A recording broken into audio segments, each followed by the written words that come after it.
Yeah, welcome to The Big Issue on 97.3 City FM and on Channel 1 Television. I am Umaru Sanda Amadu. The Big Issue is the show that puts all the big stories of the week onto one table and bring all the big brains to do the analysis. And there are so many stories that we are going to look at for you here today. We have returned our compatriots who have been subject of attacks, xenophobic attacks in South Africa. Kudos to us. How do we resettle them? That's an issue.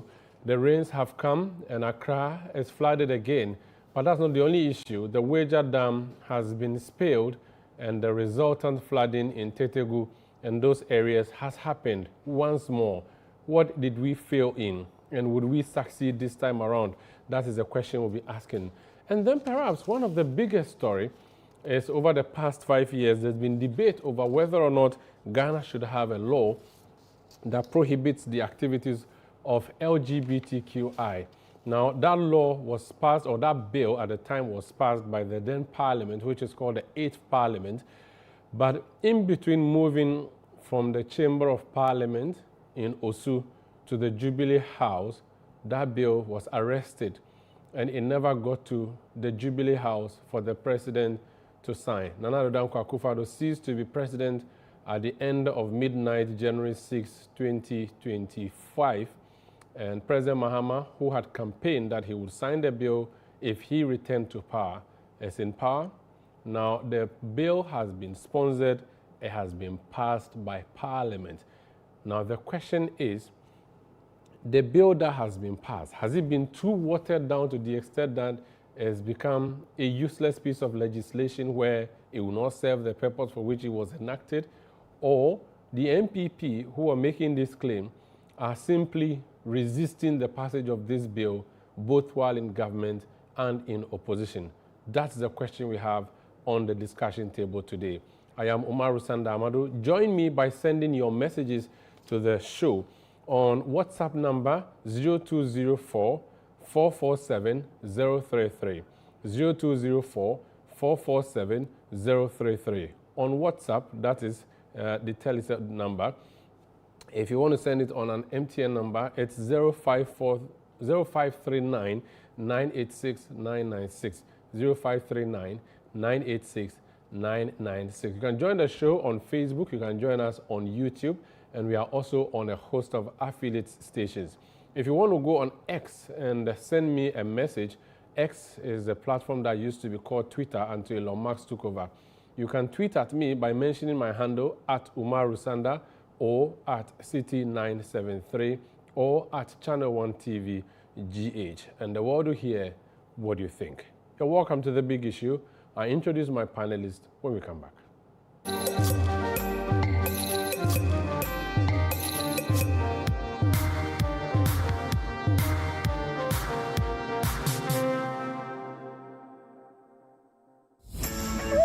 June is for business here at City FM and Channel 1 TV. This June, the ideas get bolder and the future of Ghanaian business takes center stage. Welcome to the City Business Festival 2026. For the entire month of June, 97.3 City FM and Channel 1 TV bring together the thinkers, builders, innovators, and dreamers shaping the future of enterprise in Ghana. From powerful business fora that spark meaningful conversations to insightful on-air discussions with industry leaders and change makers, to stories of resilience, innovation, and ambition from Ghanaian entrepreneurs. This is more than a festival. It is a movement of ideas, strategy, and impact. Whether you're starting small, scaling big, or simply dreaming of your next breakthrough, the City Business Festival is your platform to learn, connect, and grow. Join the on-air series every weekday at 9 a.m. on the City Breakfast Show on 97.3 City FM and at 11 a.m. with a repeat at 6 p.m. on Channel 1 TV. This June, let's challenge businesses. Let's refine ideas. Let's create impact. Call 0205-973-973 for further details. City Business Festival 2026, driving ideas into impact. The City Business Festival 2026 is powered by 97.3 City FM and Channel 1 TV in partnership with Absa Bank, and it's proudly sponsored by Absa Bank, MTN, Zondatech Ghana Limited, and Petra Trust.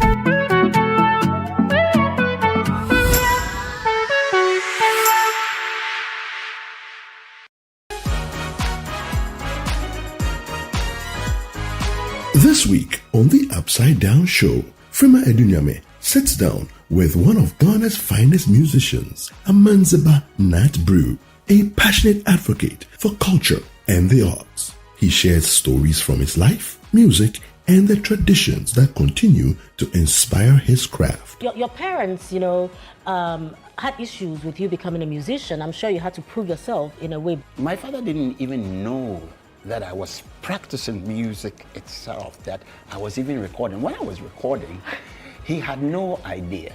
Are you He didn't have serious? the slightest clue. How old were you when you were recording that album? I think I was 21. Okay, so you're pretty young. Tardy, with the Tardy group and Solid group. This year, by the special grace of God and the ancestors, the Black Stars are going for the World Cup. Should we be hopeful? My expectation is not so wide. Okay. It's a little bit scanty, but all I would say is that At least you have No. something small, A lot of people have given up already. no, they shouldn't.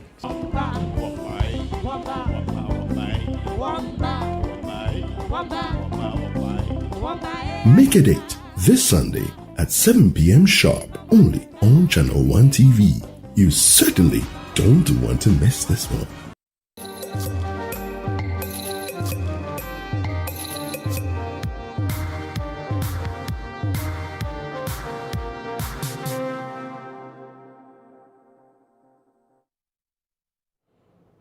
You're welcome back to The Big Issue on 97.3 CTFM and on Channel 1 Television. I've outlined the issues for you, 3 issues that we plan to look at here on the show today. The xenophobic attacks in South Africa, and Ghana's decision to evacuate, and a number of officials in South Africa being angry with the fact that we have gone to evacuate our people who were being attacked by them. That's an issue we'll be looking at. Then we'll talk about flooding, something that happens every year, or maybe twice every year. And we complain, we wear Wellington boots, we go use canoes and we talk, and then it is over, then we forget. Is it an attitudinal issue or is it a systemic failure? We'll deal with that one on The Big Issue. And then the piece of legislation that has passed again in Parliament, so twice. It went once, it never became, or it never matured. The issue of ripeness came up, it never matured. You remember the Supreme Court decision and all of that.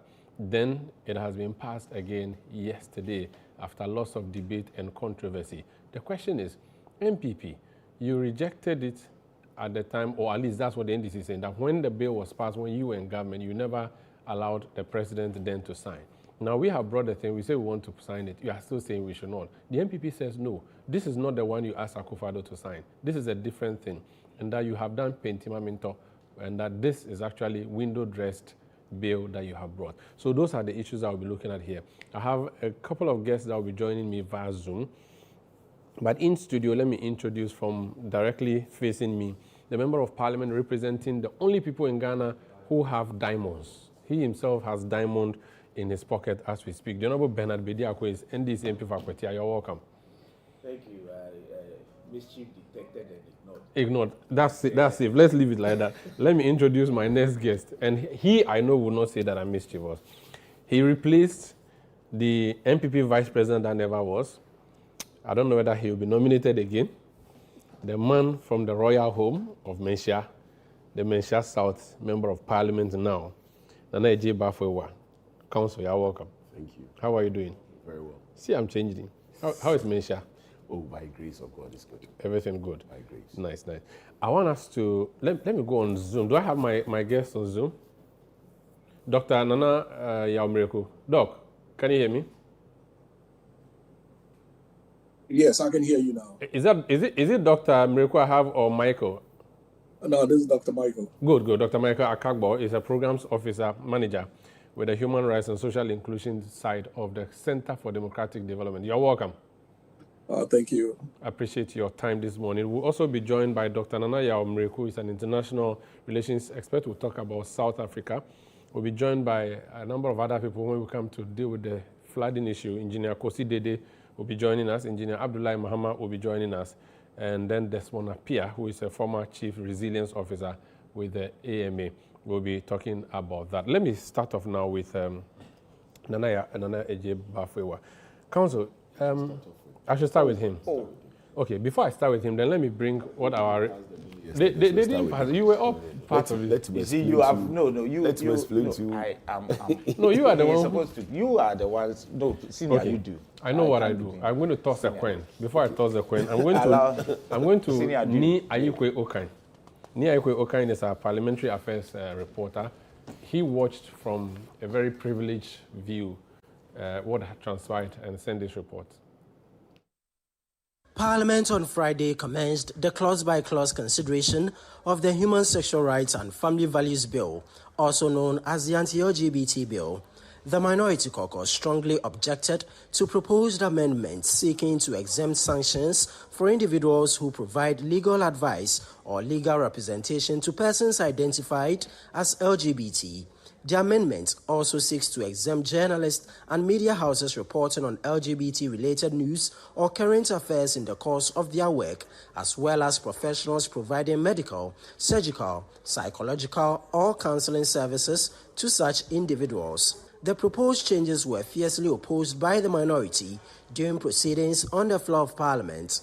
They are amending, Mr. Speaker, the clause 9, the very amendment they rejected in opposition. Today that they are in government, they are claiming that this is the bill they want. Mr. Speaker, they are virtually rendering the very thing they propose odious. Mr. Speaker, the very thing that they and Ghanaians, the people of Ghana can see through the double standard, the lack of principle. And I'm putting it to you, Majority Leader, that your side lack principle. You say you are passing a law. Which law? And so if I find it highly problematic, any attempt by this House to push any of these exceptions in, we will resist it. And if the House will use their majority numbers to push it through, I, as a sponsor, will advise myself accordingly. Very well. You are entitled to advise yourself. Yes, Majority Leader. NDC is passing. Media raise strong issues because they think that we are violating the right to free expression. Professionals such as lawyers raise strong issues that we are violating their professional freedom and violating the rights of people to legal services. Then academics, universities. I was on the committee, you remember, the previous parliament. And these civil society groups made a very strong case. So what the committee is trying to do is to narrowly set out those exceptions where when you speak, you will not be considered as promoting or supporting LGBTQ. An act to provide for human sexual rights and family values and related matters. Honourable members, the Human Sexual Rights and Family Values Bill 2025 is duly read for the third time and passed.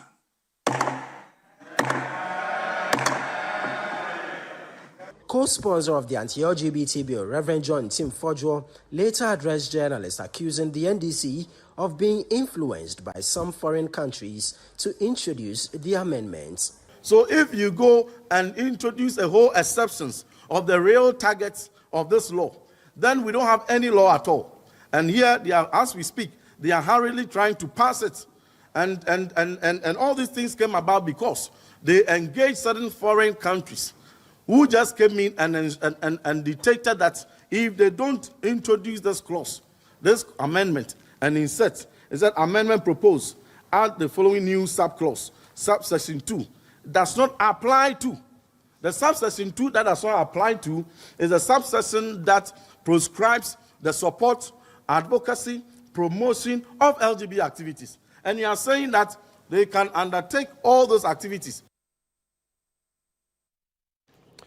So that is the Honourable Reverend Ntim Fodjo, Asin South Member of Parliament, speaking at a press conference moments after the bill was passed by the House of Parliament.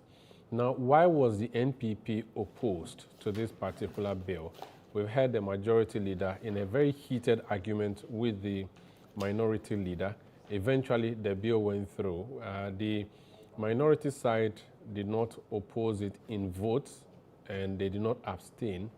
They neither abstained, nor walked out, nor voted no. When I asked Reverend Tim Fojo on Eyewitness News yesterday, he said that that was inconsequential. I would ask another member of the MPP side, who is in studio this morning, to ask how they voted when it came to it on this particular matter. But first of all, let's understand the difficulties they had with this bill. Council, so this bill was introduced as a private member's bill in the last parliament. You were not in that parliament. It went through, it never succeeded in becoming law. Now it has been reintroduced. What was the whole debate about from your side? Context is very important. And so we need to put things within the right context so that your viewers will appreciate the perspective of the minority. The first point that we need to appreciate is that by the end of the 8th Parliament, a bill had been passed called the Human Sexuality and Family Values Bill. That bill had been passed. The second point that people would have to appreciate is that in the 9th Parliament, what was sponsored for consideration by Parliament was the bill, exactly the bill that was passed in the 8th Parliament. The one that was supposed to have been transmitted? The one that was supposed to have been transmitted. And so it is that bill that was brought for consideration. The complete work? The complete work. Which was already just waiting for signature? Which was already just waiting for signature. And what was outstanding, like you said, was the signature. Indeed, it was the lack of the signature that brought all this controversy, or the decision at some point that don't bring it for signature, that generated this controversy. And so when a bill has already been passed, and that bill, don't forget, had the approval, the support of the minority at the time, which is the majority, the question will be, why is it that what you sent to Nana Akufo-Addo for signing, right, that he thought that let's allow the courts to evaluate or to take a look at, for which reason he said, you know, don't bring it until the court has determined the matter, right? The noise you made, there was a lot of noise made at the time because they said, Nana Addo said he would not sign. At the time, if you recall, the same issues which they have put up or which they put forward by way of amendments were raised. But they were not ready to hear anything. They thought that it should be signed by the president of the time, Nana Addo Dankwa Akufo-Addo, irrespective of the issues that have been raised. They thought it should be signed by Nana Addo, irrespective of the pending court matter. So what has changed? What has changed today is the fact that when they had power, even to put the bill, which had been sponsored again for passage, on the order paper for consideration became a battle in the House. At some point, when it was put on the order paper for consideration, it vanished. And let me also put on record that it is the majority leader who chairs the business committee. And it is the business committee's duty to ensure that it gets onto the order paper. The business committee is dominated by the majority. And so it vanished from the order paper until this right honorable speaker said, this thing should be back on the order paper. I'm determined to make sure it is passed. this time, when he came with a lot of proposed amendments. A lot of proposed amendments. The very things that the previous government said were of concern, and so should be amended. They now considers them necessary to put forward the amendment. And so why did we bastardize Nana Addo Dankwa Akufo-Addo? Why did we bastardize the previous government?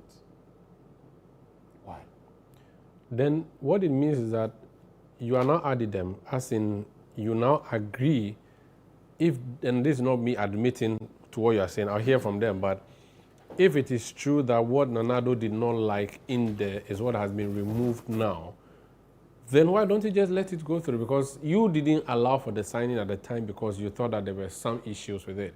They have come and removed those issues so that it will be easy. Why are you fighting them? No, we are not fighting them because we thought that it was so easy. It's for the lack of principle. What was good yesterday is good today. What was bad yesterday is bad today. Except that this one was good for you in the past and it should be good for you this time too. It should be good for us. No, listen, my brother. If you look at the letter which was transmitted to Parliament by Nana Addo, his point was that because of the pending litigation, right? But previously, there had been concerns, not just by the president at the time, there had been concerns by some section of Ghanaians about some provisions of the act. And so, you know, these were the concerns, but they were not ready to hear anything about it, okay? The fact that it is being passed today in a much watered down form, you might think it is good for us, but we need to know who we are. The lack of principle is what we are talking about. If you listen to the minority leader, say they lack principle. My brother, look, we need to be politicians of principle. When we take a position, the position shouldn't flip merely because where we stood yesterday has flipped. That is really the issue. So you wanted them to concede that they were unprincipled, and then that's it, you move with them? Apart from that... Or you wanted them to keep those amendments in the law? That is the first point. Okay. The first point is that if you are principled, keep where you stood yesterday and pass it. Because don't forget, this bill is historical, not just because of what it stands for.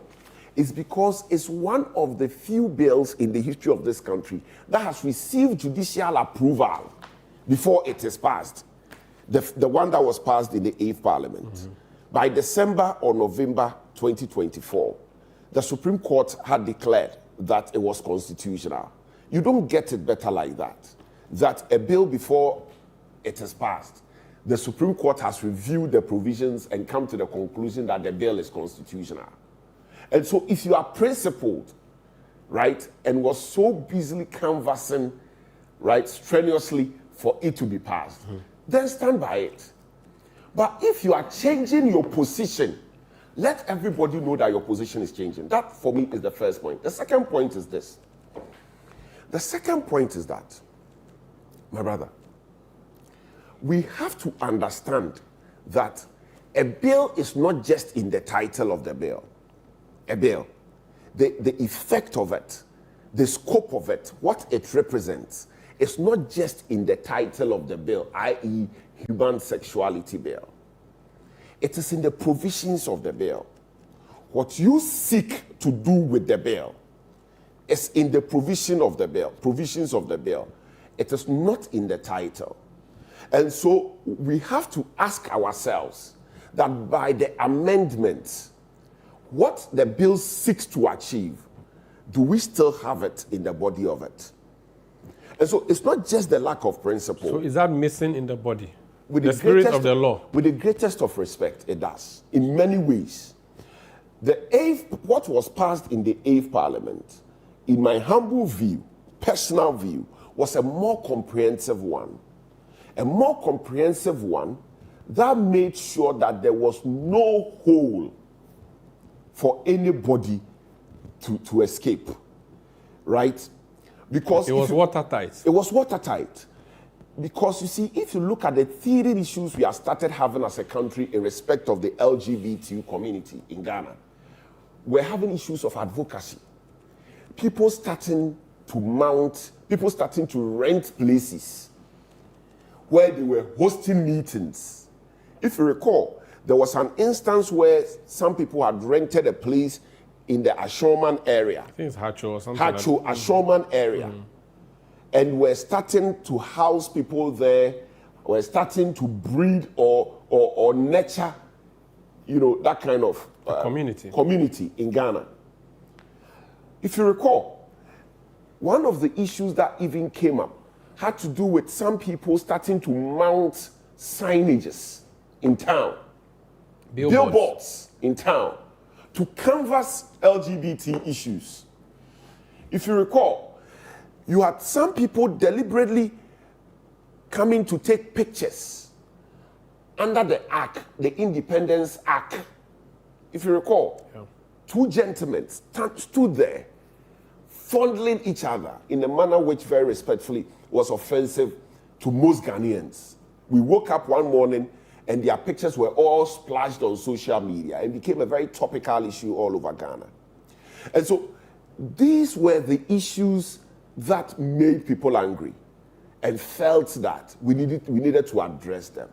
We needed to address them in a manner which will result in the protection of the values of our community. So the promotion was the issue? The promotion was as much an issue to the commission of the act itself. Than proscribing the act? No. They were all together, because you're looking at promotion. You're looking at the act itself, and then the consequence of it. The consequence of it being the prescription. And then post the prescription, the punishment. So you're looking at four stages of it. Now, in terms of the promotion, you are looking at the form in which it can take. When you look at the old bill, you could tell that it envisages not just what we had experienced here, but what had happened elsewhere, right? Leading to the act or the practice of the LGBTQ gaining grounds in other countries. Because they have ways by which they do their things. Yeah. If you go to a place like England, ahead of this whole civil union and so on and so forth, it starts from somewhere. And so it was more comprehensive in nature because it had taken into account what had happened not just in our country, but elsewhere. And then steps were taken to make sure that these things, they didn't happen. In fact, let me give you one example. One example has been, and indeed is sensitive, but we need to look at it from the perspective of the old bill. One example had been the use of the promotion of,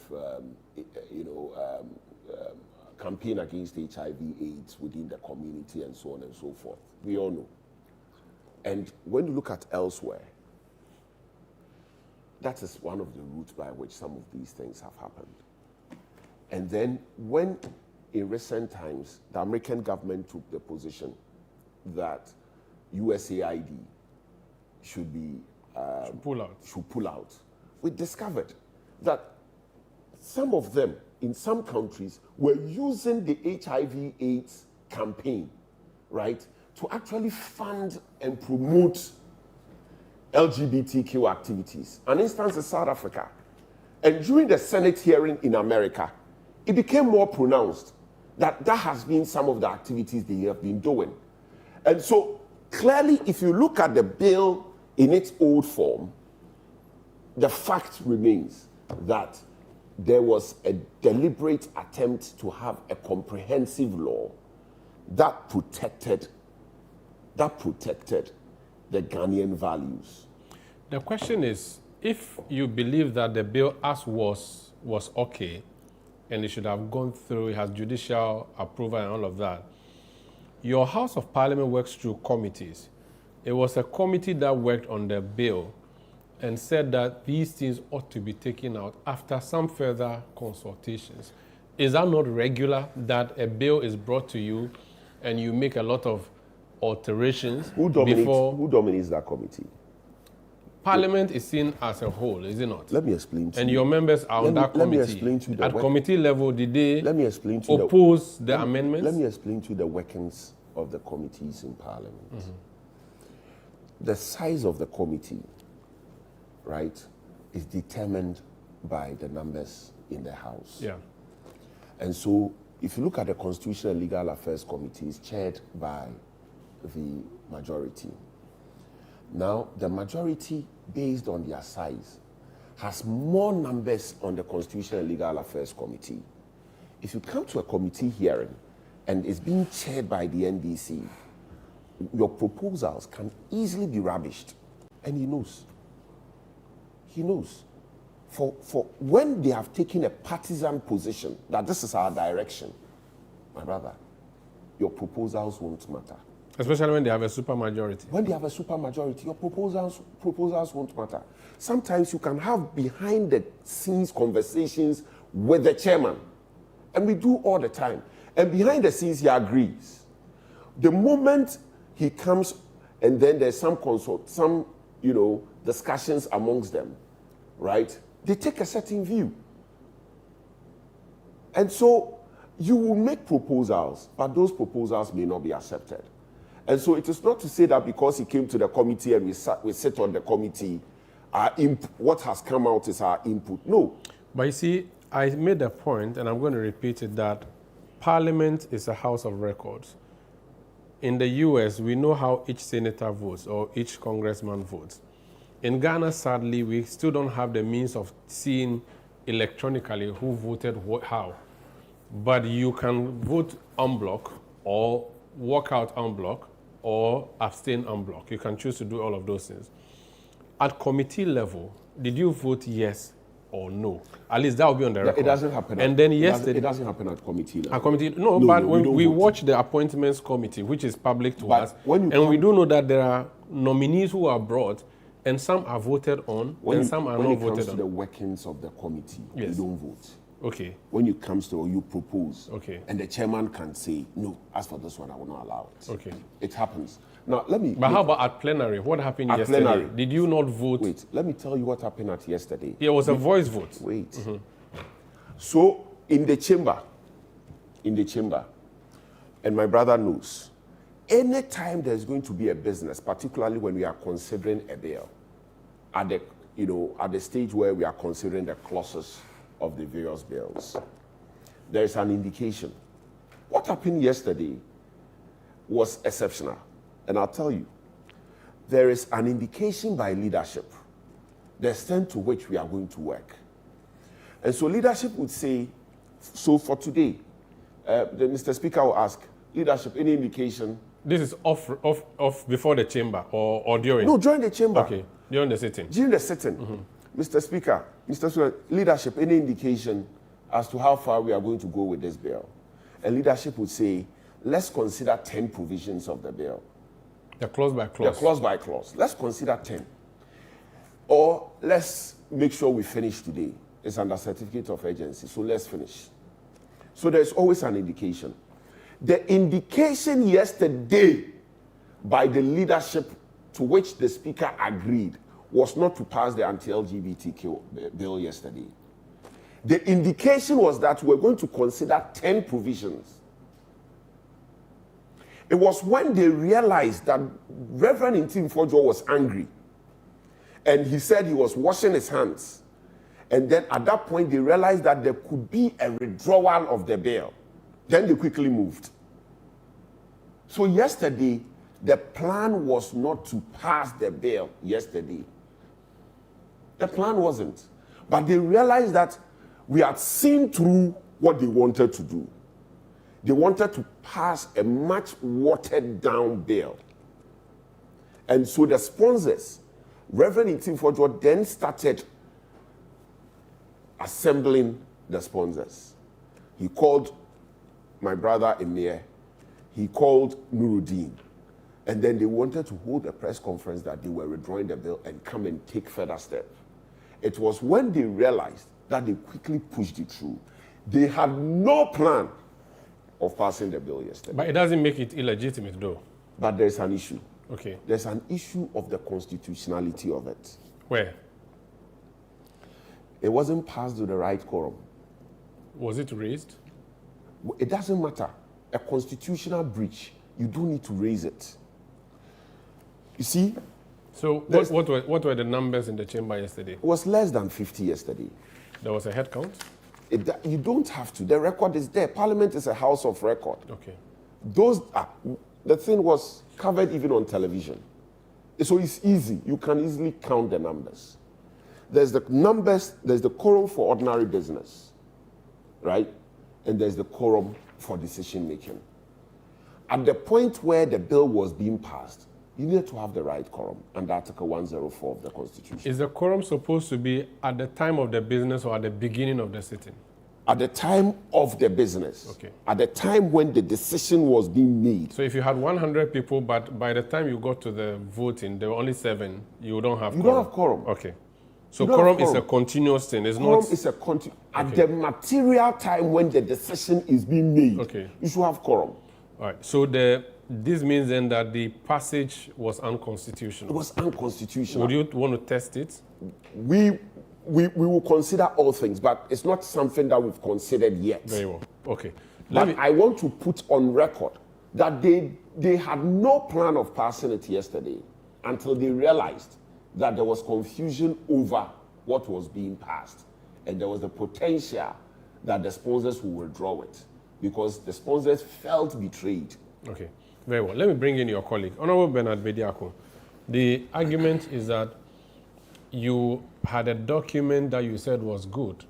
And you even said at the time that if Mahama was president, he would have signed it. And Akufo-Addo had refused to sign it. You had a new parliament. It's taken 15 months. You refused to have the same document transmitted because you would have just brought the same document, processed it, and sent to President Mahama to sign. You did not do that. And that you ended up bringing a watered-down document. Talk to us about your position yesterday.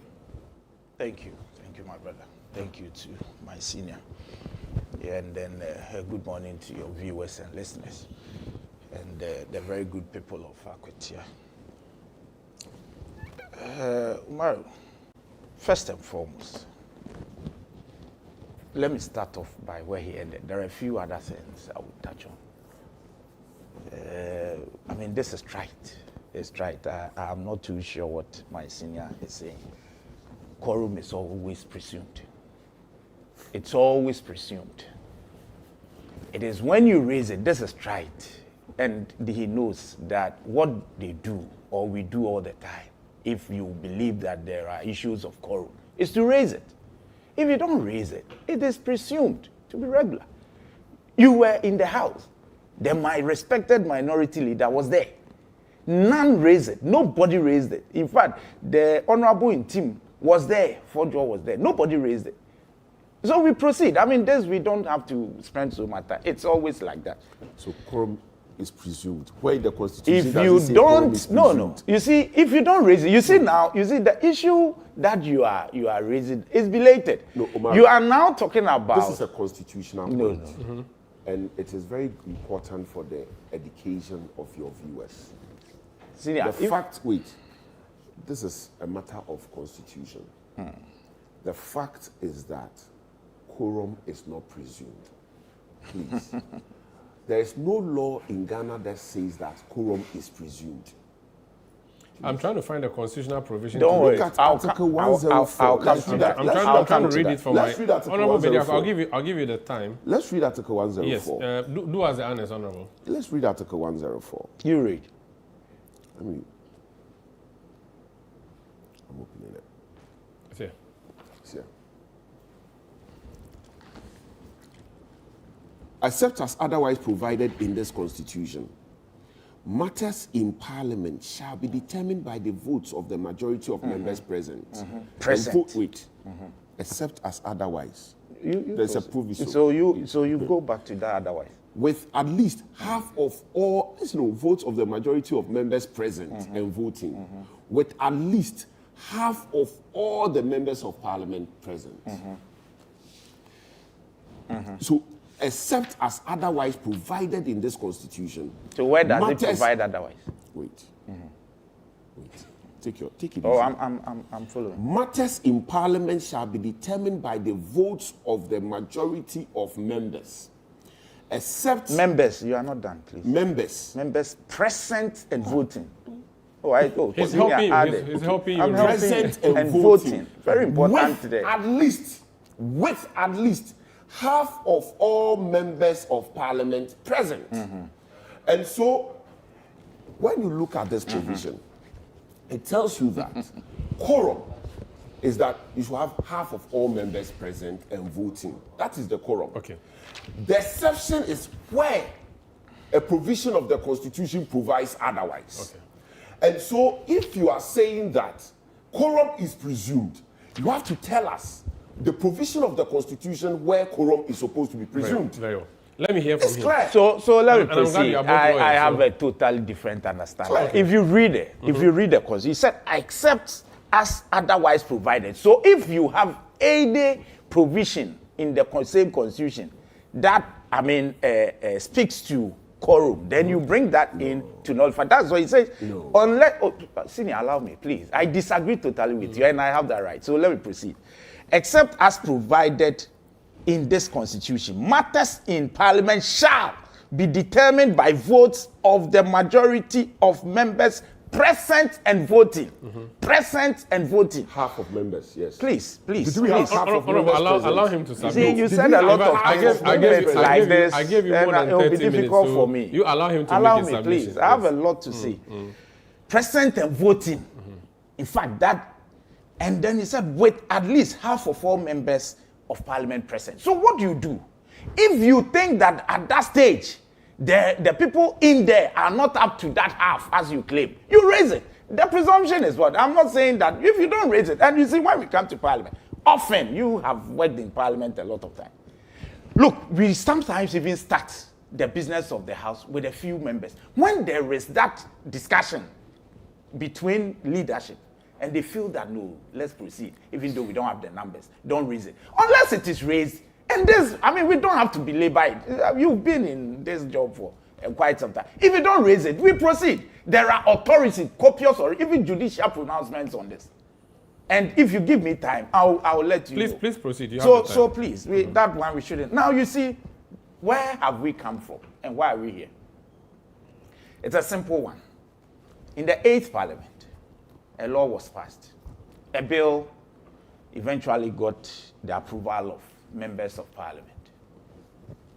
And it was ready for assent by the President. In fact, I've heard arguments, and it was raised a day before yesterday, where some of my colleagues raised the issue as to whether the President received that bill or not. Some aspects of that discussion has been raised by Honorable, and that's why I'm in there. Now, per the letter that was written by the then Secretary to the President on the 18th day of March 2024, if you read the first paragraph, you will understand what happened. And with your permission, if I may read the first paragraph, the letter that was addressed to the Clerk of Parliament by the President. It has come to the attention of this office that while the President and other senior officials of the presidency were at Peduase for a cabinet retreat on Thursday, 14th March 2024, you, that's the clerk, attempted to submit the Human Sexual Rights and Family Values Bill 2024 to Jubilee House for the President to signify his assent or otherwise to the bill. So that's Bedier Tuo's letter. Bedier Tuo's letter to the clerk. So by this letter, we've come to understand that the bill was sent to the Jubilee House. There's no doubt about it. No, it is a. No, he said you attempted. You went to the Jubilee House, okay. And he was not. That thing was not received. Okay. That's the only difference. By this, or you want me to read again? No, you heard it. It's fine. So he took it there. The clerk actually did his work by taking it to the Jubilee House. It's been authenticated. He attempted. He attempted. He said you were in the Jubilee House to submit it. So he got there. Of course, if I bring something to you and you choose not to receive it, what can I do? So he had to take it back. I'll say that there are reasons for not receiving. No problem. We'll come to those reasons. So the fact of the matter is that it was taken to the Jubilee House, and the Jubilee House refused it. That is the biggest unconstitutionality we've ever experienced in this country. They had no business refusing what Parliament sent to them. Even if they are restrained. Because how were they restrained? Which court said they were restrained at the time? There was a matter before the court. So it's a pending matter. It's a pending matter, but the court had not. It's seen as an injunction. No, it's not. I mean, the e-levy. Hold it. The e-levy was in the the e-levy was also in court. In fact, they had filed an injunction just like, but the e-levy was assented to. The bill was assented to by the same president. Let's stop this. The e-levy was in court. You know what the issues were. But the then president, Nana Addo Dankwa Akufo-Addo, His Excellency, assented to it regardless. So that, you see, you can't pick and choose. At the end of the day, what we know is that the bill was sent to him, the Jubilee House refused it, and that was unconstitutional. Because the Constitution spells out what you can do. It is not, compulsory that you assent it. But after you've received it, you can write back to the Speaker or the clerk, detailing why, and that is what Article 106, postulates. So it was unconstitutional, and we've all come to understand that it was deliberate. Okay. Look. So that's history. You try to correct it. No, please. It's important. Okay. We will correct it. I beg you. You gave him up to about more than 30 minutes. Allow me. I beg you. Very well. Umaru, you see, who doesn't know? What was the issue? That for me, and the court eventually dealt with it, so I can speak to it. It was a very unnecessary. It's a colleague of yours, and I would say a colleague at the bar, and then others. It was very unnecessary. And the Supreme Court were trying to help Honorable here. Justice Abdullahi. No. Is it the case of Justice Abdullahi? No, it wasn't. It was Richard Sky. It's went to Richard Sky. Richard Sky's suit. It was very unnecessary. The Supreme Court had not, and let me just also say that the Supreme Court did not give judicial blessing. No, the Supreme Court didn't really give judicial blessing to the bill. What the Supreme Court did eventually, by striking out the suit, was that it didn't strike it out. It did. It said it was premature. If you read the Supreme Court decision, the ripeness. That's what the Supreme Court said. There was a subsequent determination. So there were two issues: Amanda Odoi and then the Richard Sky case. So you proceed. So when I said, he said that when I said the Supreme Court gave judicial blessings, I was wrong, and I'm reminding him. You see, there was an earlier case, the Abdullahi one. No, even that, the Supreme Court struck out both. And the reason you can have the decision, the Supreme Court said in both cases that it was premature. That's what the Supreme Court said. I've read the decision. Senior, please allow me. If you have a contrary decision, you can bring it. I've read the decision. What the Supreme Court said was that both suits were premature. And of course, we knew this from day one. The Supreme Court interprets laws. And so until it is made law by the assent of the president, the Supreme Court had no mandate. And this had been an argument. Eventually, after the 2024 elections, the Supreme Court ruled. And it's important that I stress on the date it was ruled. The decision came. That was after the 2024 elections. The Supreme Court ruled that the cases, those two cases, were premature. Okay. So now, I just want to help. So I'm reading from the BBC, which published this on 18 December 2024. Ghana's Supreme Court dismisses challenges to anti-LGBTQ bill. The story says Ghana's Supreme Court has unanimously decided to dismiss two legal challenges to new anti-LGBT legislation that has been criticized by rights groups. Earlier this year, lawmakers passed a bill imposing 3 years in prison for people identifying as LGBT and 5 years for forming or funding LGBT groups. Fear and uncertainty has gripped Ghana's blood. The part that is important to us says Amanda Odoi and Richard Delaskai filed separate challenges to the bill to declare it illegal and prevent President Akufo-Addo from signing it into law. President Akufo-Addo delayed signing it following the challenges to the bill.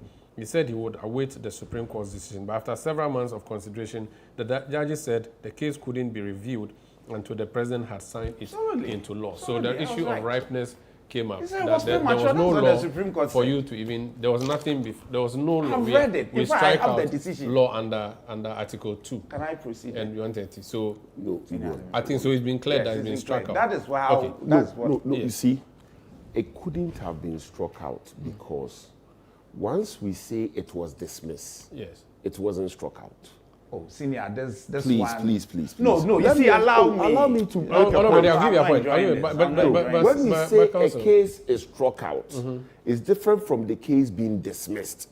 He said it was struck out, which But is what I've see, just what read. you read said it's been dismissed. No. BBC said strike out. The headline I just read says strike out. I just read it. Honorable, I mean, it's I just finished reading it. I can just, the headline says Ghana Supreme Court. You let me finish. Okay, so it's a Ghana Let me Supreme finish. Court When it's done. dismisses, BBC uses the line Dismisses. dismiss, but you see, dismiss and strike out because Let me it's come not in. a We are law before them. practitioners. It is Struck not. out. Okay, They that's are fine. two different things. Okay, but the in effect law. is that it has been thrown out of the court. You see, when it is dismissed, you can't bring it back. It means it's been determined on its merits. Okay.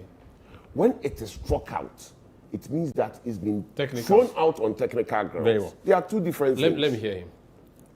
We are both practitioners. They Yes. are not different. Okay. They are not different. Please allow me. Hey. Senior, don't do this. Allow Please, him, please. When you For go the next to 10 court, minutes, no I think interruption. People are listening. In the next what? In the next 10 minutes, no interruption. Please. Umaru, I No, I'm have a saying in the lot to next say. 10 minutes, no 10, interruption. No. Okay. You see, when you go to court and you even decide to withdraw an application you filed, the court treats it. This is what the court says. It is struck out as dismissed. Yes. I mean, we go to court all the time. So there is a relationship. It is not entirely the case that it is so different that when you say this is like this, please allow me. Now, you see, let me proceed. So it's been, but the substance of it is that the court did not give a judicial blessing to this. This is a fact. The court only had this case, whether you say dismissed or struck out, because it was premature. And this was the argument. That Richard Sky didn't have to even go to court because there was no law.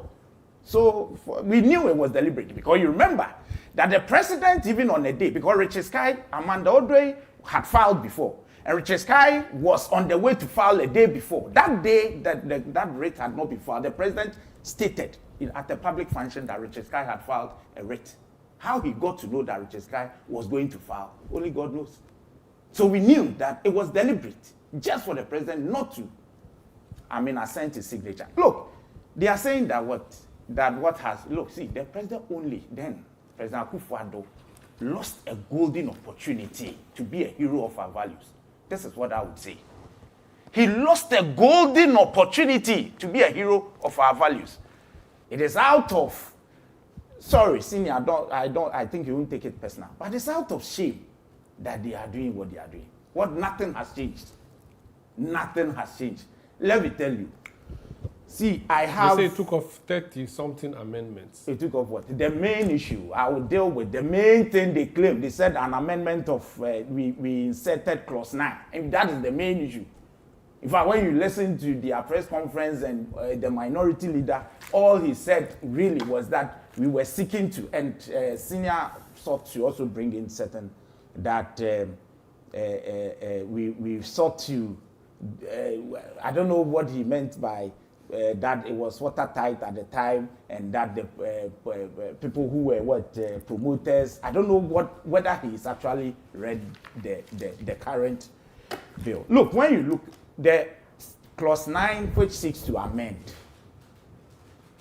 the old bill, have you read it yourself? Let me just read it to your hearing. You can read. It has up to six subclauses. So let me read it to your hearing and see whether, and I'll tell you, before I even do that, read the 11, prohibition, which has not been touched. It's in there. Prohibition of funding, sponsorship, or promotion of prohibited acts. This has not been touched. It's in there. 11.1. A person shall not fund, sponsor, or promote or act an act prohibited under this act. 2. A person who contravenes subsection 1 commits an offense and is liable on summary conviction to a term of imprisonment of not less than 3 years and not more than 5 years. When you come down. So promotion of it is criminalized. There's no doubt about it. It's not been touched. So please, this issue of we've voted. No, it's not true. Now, but Section 9 then undoes what you did. So read Section 11. 9 before. Don't run ahead of yourself. Read what it is, then you understand. What does Section 9 say? Before you read. Thank you. Amendment proposed. Add the following subclause. Section 2 does not apply to. So the Section 2 does not apply to the provision of legal advice or legal representation. How is this a problem? How is this a problem? That whatever, look, what is the foundation of our law? Even if somebody is caught red-handed doing anything, in fact, even with murder, as practitioners we know, that our practice now is that unless the person has legal representation, they will not even proceed with the trial.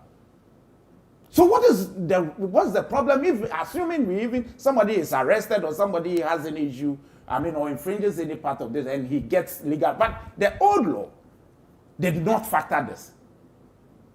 Because it was as though, so even if a lawyer decides to even get into any of these matters, the lawyer may even have issues. But we are saying that now the provision of legal services is exempted. How is this an issue? Now, what else are we saying? B, submissions or representations made to the court, tribunal, parliament, commission of inquiry, body exercising judicial or quasi-judicial functions. How is this an issue? How is this an issue? Of course, even the Constitution allows that whatever you say in Parliament can never be used against you. Even in court, you are privileged. These are privileged, and so there is no issue here. What else? C, the publication of an academic, scientific, or medical opinion. How is this an issue? We got to the media part. The dissemination of information by a governmental body, non-governmental organization, development partner, or other body engaged in the delivery of health services. The provision of medical, surgical, psychological, or counseling services in accordance with accepted professional practice. The reporting of news or current affairs by a media house or journalist in the ordinary course of his journalism. Is that the problem? So that's seen as promote. So you can do a media program reporting. What does the law do to you in terms of what do you call it? We are talking about crime. Mm. What does the law? Does our law incriminate you for anything you say on radio? Well, there's no criminal libel. Thank you. There's no criminal libel. That is not to say that nobody can take you on in a civil matter. Yes. But we are talking about a criminal statute. But there's some speech that can be criminal. Of course. And if it does, especially in the section 207, 208 of the Act 29, you could be taken on. That's a different matter. But we are saying that for you to sit here as Umaru Sanda, and you profess any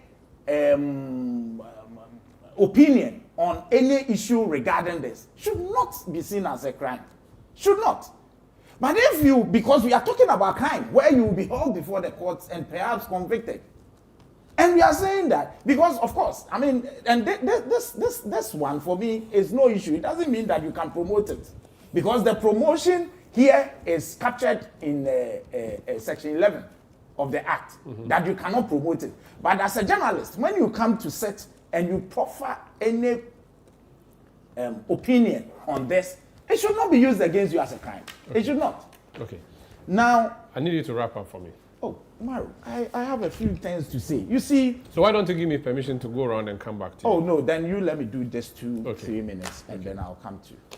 Now, I also agree with you when you asked senior. So for me, there is no issue. Except you want to just throw out there as if that's the only difference. That's the only difference. But the difference I've stated to you does not in any way affect the core of the bill. Okay. But you see, he said the substance is remarkably different. But no, I have read to you. This is what they said. You heard them. That we have inserted a certain clause which sought to water down the potency of the bill. It's not true. Okay. You asked him whether there is even any evidence of disagreement at the committee level. And even also plenary. At the plenary, both. In terms of votes? In terms of votes, because you see, I've not been there, but I've followed parliamentary this thing for quite some time. Look, even where a report is brought, and senior knows it, and it is not unanimous. They stated that is by a majority decision from the committee. They stated there. This never happened. Do we have any evidence that the minority stated their opinion that is not a majority decision? No. So please, then, Senior, you need to ask your members there why they didn't oppose it, because there is no record in Parliament that shows that they disagreed at the committee level. If you disagree, we'll come. And you will tell the House that this is a majority thing. We were not part of it. You have to state it. Yeah, that happens all the time. That happens all the time, but here it didn't. So it is not the case. Now again, you see, with respect to what is happening, and he said that we didn't tell the people, or we didn't state that we were going to pass the bill yesterday and all that. Well, it is, I don't know why. I don't know whether he was in the chamber yesterday. I was there for the large part of it, so I would not want to do it, but it's been passed. It appeared, and what I... So you passed it hurriedly, because there were no objections to anything. What were we waiting for? I thought that they were the people saying that do it. What have we done wrong? I thought that we... You say it's half cooked. No. You see, Umaru, a few weeks ago, you heard them. Press conferences challenging that you. we were not doing anything. They even said that we were not doing it. We were virtual. We had thrown the thing away. We were not interested. So you're hiding it. So what have we seen now? We did it, and then there's another problem. We shouldn't have done it. For me, we've come far. Now it's a test case for President Mahama.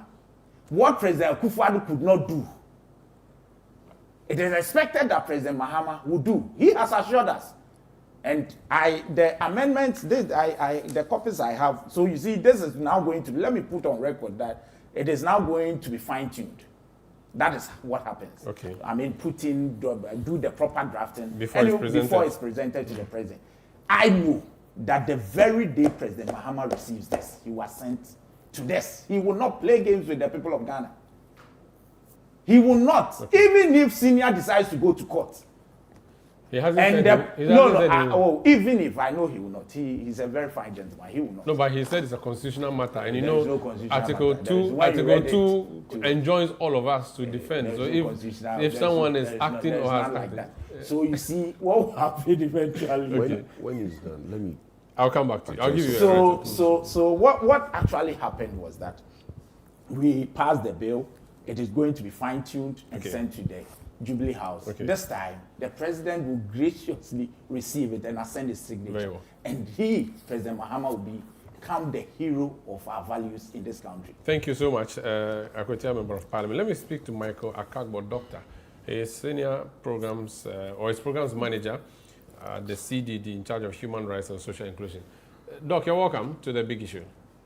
Thank you, Umaru, and I want to say good morning to everybody, the honorables in the studio, and also to your listening public. Appreciate it. The bill, as has been passed, would you say that it captures properly the people who need to be included, and who really needs to be included in this matter, as you have been following? Umaru, thank you so much for the question, and I probably want to start by saying that. As I listen to the two gentlemen in the studio, I'm here just laughing, and it tells me one thing, that the bill for a starter is unnecessary.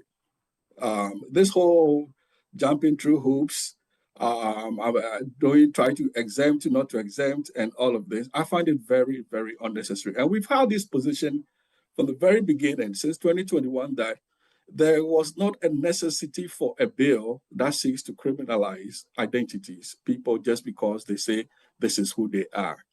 I think it's a rule against natural justice to criminalize anybody for just saying that I am this. And we've made that position. Even if it frowns against our culture, our proper human... Well, you have to understand, culture is not always a good thing. Culture can itself be a totalitarian, totalizing system. So we need to decide, what do we mean by culture? We are running a democratic society. And in a democratic society, your values are determined by the democratic culture. It is what drives your culture. And that culture is from the Constitution. That Constitution is what drives the democratic culture. So when we talk about Ghanaian culture right now, we are talking about the cultures that is coming out from the Constitution, not a Ghana culture not an account culture, not an ever culture, but a constitutional culture. And that is what we mean by we should be looking at the broad picture. We cannot divorce the conversation from the whole broad agenda of the democratic enterprise we currently have. So, it's a bit surprising because I'm sitting here and I'm listening and I'm just thinking that in the face of all the imminent problems we have, Accra is basically under flood right now. And I would have thought that this energy that we put into passing this bill or this into law could have been channeled to solving some of these problems that we are having in the society, in the state right now. But, we find it prudent at this time, in the face of everything going on, that this is what we want to pursue. Well, that's fine. Parliament decides to do what it wants to do. But at the same time, the question is this bill relevant? What does it seek to cure? What problem is it actually seeking to cure? That is already not prescribed in existing law. I mean, if you take the criminal code, the Act 29-104, most of what is being held today in this new bill is already in there. So what is it seeking to cure? That is not already prescribed. So I find it, that's what I'm saying, that I don't think this bill in itself is very necessary because all these issues, and I'm really surprised at the position of the MPP, to be honest with you, because if the original in principal position they have held was that these are the very things they had issues with, then I wonder why they are having a problem with that right now. Because if this is what they were actually pushing for in the last, as opposing the bill in the last parliament, why is it a problem today? Why not stick to that same principle and say that, well, we agreed in principle the last time that this bill violates the rights of people to do X, Y, Z. So today, we are in, since this bill is going to exempt people from these criminalization, then we support it in principle. But they say that the piece of legislation that they supported in the last parliament, which was arrested or prevented from signing by the court, is not the same as the one that they have now. So they want to call out the NDC for being unprincipled, and two, to say that what has been packaged is different from what was presented. That's their position. Well, they can go ahead and call the NDC as being hypocritical or unprincipled, but they could still stand on their principle and say, but these are also the things that we wanted to have taken care of in the last bill. I mean, do you get my point, Osman? They could have made that argument, okay? So I find it really strange that... So for you, the law itself is unnecessary. We don't even need to bring any law in there to deal with this matter. It's very unnecessary. What we could have done if we wanted to, some of the things that I haven't seen the full document actually coming from Parliament yet. I'm yet to see them, and I'm yet to read what is fully captured, the final version. But going off on what I have read so far, what I've heard the majority leader, the minority leader, what they have spoken in the public spaces on, and based on those decisions, I can tell you for a fact that this bill, as we have always said from the positions of our Coalition of Human Rights, that this bill is unnecessary. This bill doesn't solve any of the impending socioeconomic problems that we are having in the country today. It doesn't make anybody's life better. It doesn't put food on anybody's table. It doesn't fix our bad road networks. It doesn't cure the flooding problem we have in Accra. So I don't see what the bill what it attempts to cure. That has been the problem I've had with the bill from the very beginning. So it's a much ado about nothing. Exactly. It is a much ado about nothing. Because at the end of the day, why do we think that government has a right to regulate the actions of people in their private space? Okay. There's a difference between private and public. Okay? Okay. That clear distinction, unfortunately, in our republic, that seems to have been blurred because we are a people who have carried the private into the public space. Very well. So even in our workplaces, you have people referring to people as uncles, as brothers, as mothers, when they are performing instrumental, rational functions in bureaucratic structures. So we need to look at it bigly. Look, Ghana is a bureaucratic state, and the principles of bureaucracy requires that when we are making decisions in the courts or we are making decisions in Parliament, decisions should not be based on personal proclivities or biases or whatever. It should be based on sound, instrumental, rational logic. That should be what should be driving. That is how laws are made. But we are having these law coming up, and to be very honest with you, there is so much subjectivity in this law that has been passed. Take the point of the one about cross-dressing. Intentional cross-dressing. Who makes that decision? I interviewed a majority leader yesterday on radio, and I asked him, someone has sent a message, so if I'm a girl and I like to dress like a boy, what happens? And he said they should stop it. Exactly. That is the ambiguity of the law. So who makes that decision? You leave it to the public to make a distinction what intentional cross-dressing is. Are you going to say that if I'm walking in Nima and somehow I decide to dress in a Scottish outfit and I'm wearing a skirt with a shirt, somebody should be able to attack me because they perceive my wearing of skirt as an LGBT display? That is very dangerous. So, like I said, the law, even as it had passed itself, with all the exemptions that has been made, is still a very dangerous law. Okay. Because don't forget, we are a people who don't read. And people are only going to run around with the subjective understanding that a law has passed. As to what is the content of the law, they will not know. Very well. They will not be bothered about it. And the actions they will take will be premised on a constructed understanding that a law has passed. So this law is still very dangerous. Thank you. We really need to take a good look at it. Thank you. That's Dr. Michael Akagbo. He's with the CDD. Dr. Nana Yaomireku has joined us in studio. He's an international relations expert. How are we looking in the face of the international community having passed this, even though it's yet to be signed?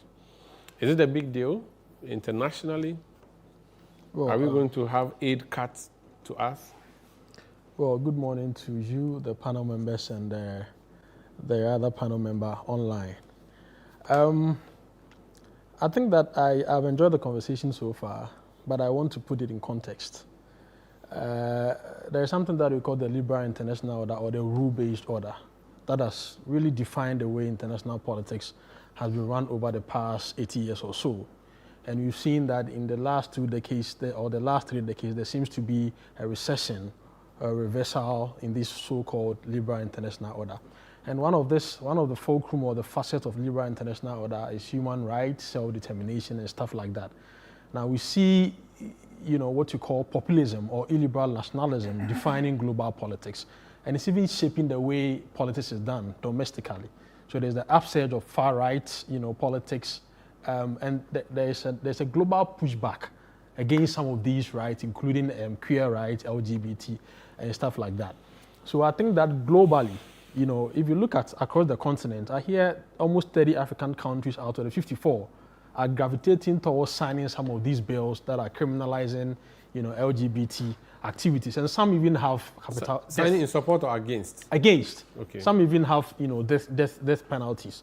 So I mean, look at the United States, look at President Trump. I mean, if there is any particular entity that serves as a pushback against these kind of things, he is the person you should be looking up to.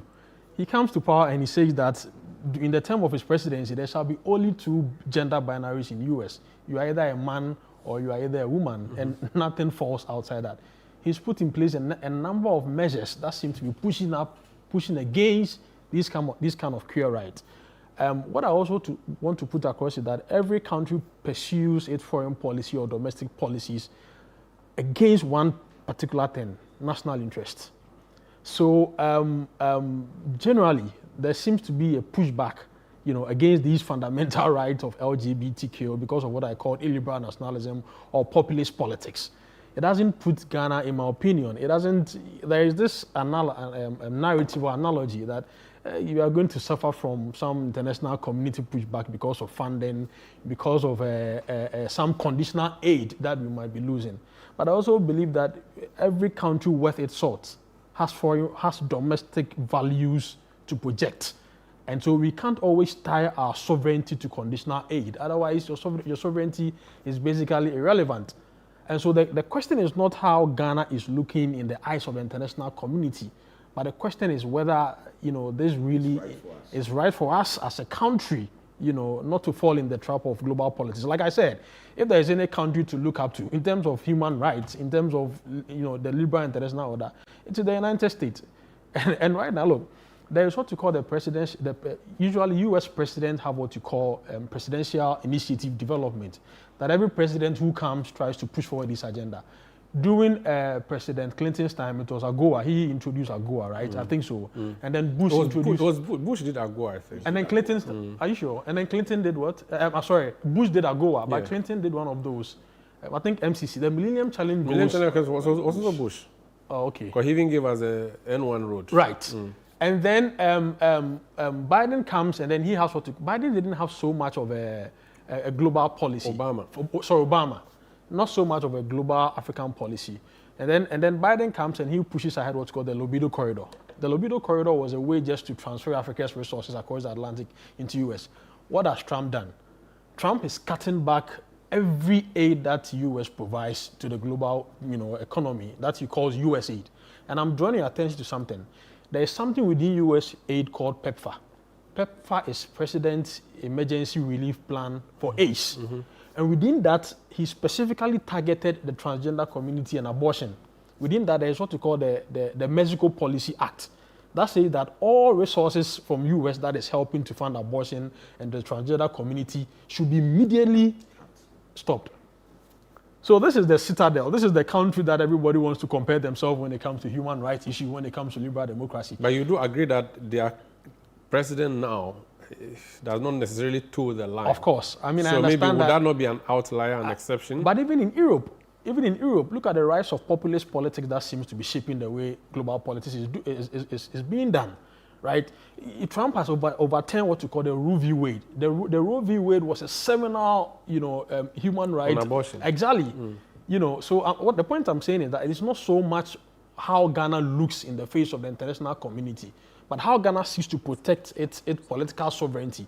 And I think every country worth its salt, in my opinion, global politics is by and large moving away from political correctness. Globalization is falling. So I think that an assertive sovereignty. So it means that we have joined a committee of nations that is on a certain path, so we shouldn't fear any repercussions based on the bill we passed yesterday. Look, let me tell you something, and I'll give you another example. US truncates its membership with WHO, World Health Organization. Yes. The Trump administration knows there are certain benefits to be gotten from being WHO. Do you know what that benefit is? Sharing data on public health crisis, Ebola, COVID-19. And then, unfortunately, when the Trump administration got itself out of WHO, but it realized it still need this data to be able to upgrade its vaccine policies. But it hasn't got that data. It is now coming back to renegotiate with specific African countries for them to give them their public health data in return for what? Money. If you were a sovereignty worth its salt, would you like to put your citizens' health data out there just so you make money from other countries? You wouldn't. Depends on how broke you are. And Ghana rightly so. Whether you are broke or not, Ghana rightly so, like other countries, like Zimbabwe, like other countries, rejected that. Would you say that is a bad policy because we needed the money, or it was a right policy? So the point I'm making is that every country worth its salt has its values to protect, and it's being defined by its foreign policies as well as its domestic policies. Okay. So it's not so much of how the international community sees us, but how we seek to project. We are a proud nation. Very, very much so. Thank you. I'll come to you. Let me just read messages from my viewers and listeners. Good morning, Umaru. This demonstrates the government's commitment to bringing the LGBT thing to a close. The minority should give us a break. They had all the time in the world to effect all the amendments they wish for. What became of it? Now that the NDC government is on course to bring this to a closure, they have the testicular fortitude to making an empty noise. Wow. Umaru, please, I'm waiting for my share of the meat. Joseph Boyla. I said the Eid was on Wednesday. We moved on. We moved past the meat. The Salah meat is finished. If the NPP truly had issues with these points taken out of the bill, didn't the NPP have majority in Parliament? Why couldn't they vote to take them out just like the NDC has done and pass and sign it? This one says, the NPP man answering your questions should accept that the anti-LGBTQ bill is passed. They failed to pass it when they were in government. They did not oppose it when the dress is not fitting. It's not due to the color of the material, but the size. Justice in Community 1 in Tema sent that particular message through. This one says, Okay, it says, good morning to you, Umaru Sanda, and my boss, Honorable Nana J. Bafewa. This is Abdul Ganiu in Makarigu from Savannah region. The newly passed LGBT bill reportedly contains 31 amendments, which suggests it is significantly different from the original bill that many expected former President Akufo-Addo to assent to. This is an observation worth noting, as highlighted by Nana Asafo-Adjei. This one says, critics argue that the NDC has effectively altered the bill to the extent that it may no longer achieve the objectives many Ghanaians were hoping for. According to this view, the numerous amendments have weakened the provisions in the law. This is a very longish message. I cannot continue to read. This one says, good morning to your panelists and your cherished viewers. Ghanaians should wholeheartedly support the recent passing of the LGBT law by Parliament. The significant step forward for equality and human rights reflects on our collective commitment to inclusivity. That's Wills Yoga in Abuja 30. I have a long one from William Nyako, who is an investigative journalist. And he says that while Article 102 of the Constitution requires the presence of at least 1/3 of all members of Parliament for the conduct of parliamentary business, Article 104(1) imposes a higher threshold for the determination of any matter, including the passage of a bill requiring that at least half of all members of Parliament be present and that the matter be decided by a majority of the people present and voting. Should the court find that the Article 104 quorum requirement was not satisfied at the time of passage, the resulting law could be declared unconstitutional and void, notwithstanding its substantive provisions. Before we move, let me just speak to Samonate George. He is MP for Ningo Prampram, one of the proponents of the first bill and the second bill. Honorable, you're welcome to Eyewitness News. I just have 3 minutes with you. We are grateful that you've joined us. Eyewitness News. Did I say Eyewitness News? Forgive me. The big issue. Yeah. I've just been thrown off balance. You caused it. You see your life. You're always causing me problems. Honorable, if the bill that you sent to Akufo-Addo was fit and proper, and you just wanted him to pick a pen from his pocket and sign, but that did not happen, why didn't you send the same thing to President Mahama to sign? Why did you have to make the alterations and amendments that were made by the House of Parliament before the passage yesterday?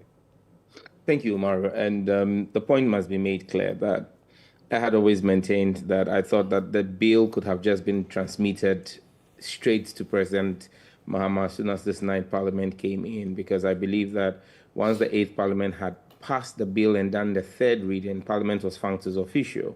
However, my reading of the law appeared not to be the popular sentiment, and the popular sentiment was that we needed to relay it again and go through the processes, which is what we did. Now, do not forget that one of the key things that the then majority leader, now minority leader, Afenyo Markin, had raised in opposition to the passage of the bill was the suggestion that the bill criminalized certain professionals in the exercise of their professional capabilities. And I said, look, that is neither here nor there. In fact, that formed the basis of the suits by Richard Sky and Amanda Odoy to the Supreme Court. The issue of who exactly does the bill reflect on and what are the exemptions in there. And so what we did within Team Fojo, when we decided to relay this bill, was to make that clarification that said, subject to the Constitution. So if you look at what we submitted as sponsors in March, April, thereabout, and was subsequently sent to the committee in September of last year, we introduced a phrase in clause 9 and clause 10. We said subject to the Constitution, to ensure that everybody is clear in their mind that whatever this law is seeking to criminalize is subject to constitutional privileges that exist. Now, when we went to the committee, the chairman of the committee then said, look, to avoid the confusion, because today we are having this back and forth, and because it's in Parliament, we can call on Sam George, what is exactly is the intent of this bill? And then we come and explain. But after the bill is passed and accented to by the president, interpretation no longer rests with the lawmaker. It rests with the judge. And so if you do not clarify and codify what the boundaries you are setting are clearly, and even someone as experienced as Afenyo Markin, could have confusion in his mind, you may then begin to have interpretative issues that will arise. So then we said, okay, let us be clear what 8 exemptions we are creating. 1, and I'll run through them quickly, and all of this, as you then see why it was originally covered by the omnibus phrase subject to the Constitution. A, the provision of legal advice or legal representation. Umaru, the highest offense in Ghana today is maybe high treason, an offense against the Constitution and the state. But every person accused of high treason or murder is entitled to a lawyer and legal representation, to get legal advice and get legal representation. We had memos coming from lawyers saying that, so if someone was charged with an act prohibited by this law, and I offer my advice or offer legal representation to that person, will I be liable under the dictates of the law for advocacy and promotion of? And we said, no. Everybody who is accused of an offense in Ghana is entitled to legal representation. So put it there, that the clause on advocacy and promotion does not relate to people who are offering legal advice or legal representation. Then B, submissions or representations made to a court, tribunal, parliament, commission of inquiry, or a body exercising judicial or quasi-judicial functions. Umaru, when you appear before parliament and you testify before parliament, we can't then take you and prosecute you on the basis of your testimony. It's like when we held the first sitting of, and in 2022, 2023, we had the public hearings. There were pro-LGBTQ groups who came to make an argument. Would you then say that because they've appeared before parliament or a body like Shraj or a court to give testimony during a trial or a judicial matter involving someone who is under prosecution on the basis of this legislation, that person is then now arrested and held on the basis of their testimony? That's where the question came. And we said, no. So long as it is in one of these scenarios, parliament, a constitutional body, the court, a tribunal, your testimony there cannot be used against you. Okay. C, the publication of an academic, scientific, or medical opinion. Umaru, academic opinions are different. When you say something is an academic piece, it is different from a lecturer standing in class and giving an opinion, a verbal opinion, or advocating something. A lecturer who does that is going to be held guilty of advocacy under this law, because an academic piece is published in a journal. There are standards by which you determine what is an academic piece or a scientific piece or a medical piece. D, dissemination of information by a governmental body, non-governmental organization, or developmental partners in the delivery of health services or health-related programs. So, Umaru, if someone is doing something, if UNICEF, UNESCO, they are doing work related to early childhood diseases or any of those health-related problems, then they are not falling foul of this law. But if they go into the field to then begin advocacy for LGBTQ, this provision, it does not cover them because it says subject to the Constitution. The Constitution does not allow you to do something which is illegal. Okay. But we're simply reinforcing the protections.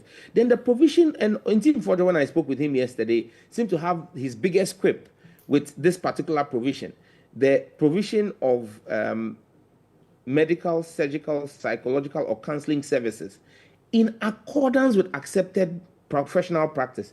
And he says that this allows for people to then carry out all kinds of surgeries. And please, accepted professional practice is the phrase in there. There is a qualifying phrase for the enjoyment of those provisions. It says it must be in accordance with accepted professional practice. Who sets professional practice for medical, surgical, and psychological services in Ghana? Is it not the Ghana Health Service? The Medical and Dental Council. Yes, and then the Medical and Dental Council. So does the Ghana Medical Association or the Ghana Medical and Dental Council allow for gender conversion surgeries in Ghana? No. So if a doctor goes to do that today, that practice, that surgery, is not in accordance with accepted professional practice. So that person has fallen foul. So it is not a blanket exemption. It is qualified in law by saying in accordance with accepted professional practice. Then, Umaru, reporting of news or current affairs by a media house. So your reportage of this, and you remember you interviewed me, Umaru, this time not on Big Issue, but on Eyewitness News. On face-to-face, and you asked me, sorry, face-to-face as well. Now but even on Eyewitness News, you asked me and said, so if you report about LGBTQ, are you guilty? And so if we say that a journalist who is reporting the news or current affairs in the ordinary course of journalism, how does that now say that we've made it a blanket for you to come and sit there and advocate for LGBTQ? Absolutely not. And then the one that says a communication privilege under the Evidence Act. Umaru, the Evidence Act is clear that patient-doctor conversations are privileged communication. Yeah. Pastor-congregant or priest-congregant. So whether it's your imam and a member of the masjid, or a member of a shrine and his fetish priest, or a pastor and his church member. You can't divulge that. You can't divulge that. Or lawyer-client. And you know why this became necessary? Because in the law, we have a duty to report provision. And so the question was being asked that if someone goes to meet his doctor and says to his doctor that, look, I need you to treat me for an anal tear because I got an anal tear out of having homosexual sex, gay sex, is that doctor going to be falling foul of the duty to report provision? That when his patient leaves, he must immediately within 7 days report to lawful authority. And we said no. Okay. The Evidence Act of Ghana sees that as privileged communication. So that it means then that you decided to expand and explain the law. You did not take away simplicity. Very well. We'll leave it here. Thank you so much. Samuel George is Minister for Communication, but for this purpose, we're having a conversation with him on the LGBTQ thing. It looks like Michael wanted to say something. Okay, Michael said that the law is unnecessary. I think Honorable Sam George actually saw me raise my hand. Okay. Me and Honorable, we've been having conversations on this for quite some time. 4 or 5 years, yeah. And he knows my position on the issues. I know his position, and I'm happy with his articulation of the separations and all the exemptions that have been, and he kind of explained. But I still have some reservations regarding even the duty to report, and with the populations you talk about the pastors, So what about teachers? What about parents? Are parents to report their children? Are teachers to report their students? I didn't hear you talk about those are not privileged communication under the Evidence Act, and so yes, they have a duty to report. If I'm a student, yes, and I suppose that I'm a student and I'm battling with such a problem, and I go to my teacher in trust to have a conversation. By your law, he's supposed to report me. Teacher-student communication is not a privileged communication. Why is it not a privileged conversation? I'm not the one defining the Evidence Act. I get what you're saying. We reference the Evidence Act. Dr. Akawu, the Evidence Act was passed before Sam George was born, so he cannot respond to that one. It was a decree. It was a decree. That is some of the problems I'm kind of talking about that we have inherent in the bill or the law right now. That how do we are not making these expansive spaces to allow for some of these exemptions that Sam George has just talked about. Okay. No, but you see, Umaru, what this does is it shows you that the argument by Ntim Fordjour and some members of the NPP that we've watered down the act or the law is not factual. Because you see that my brother Michael still has his issues that he had with me 4 years ago, still with the law, because we've still kept all of those provisions.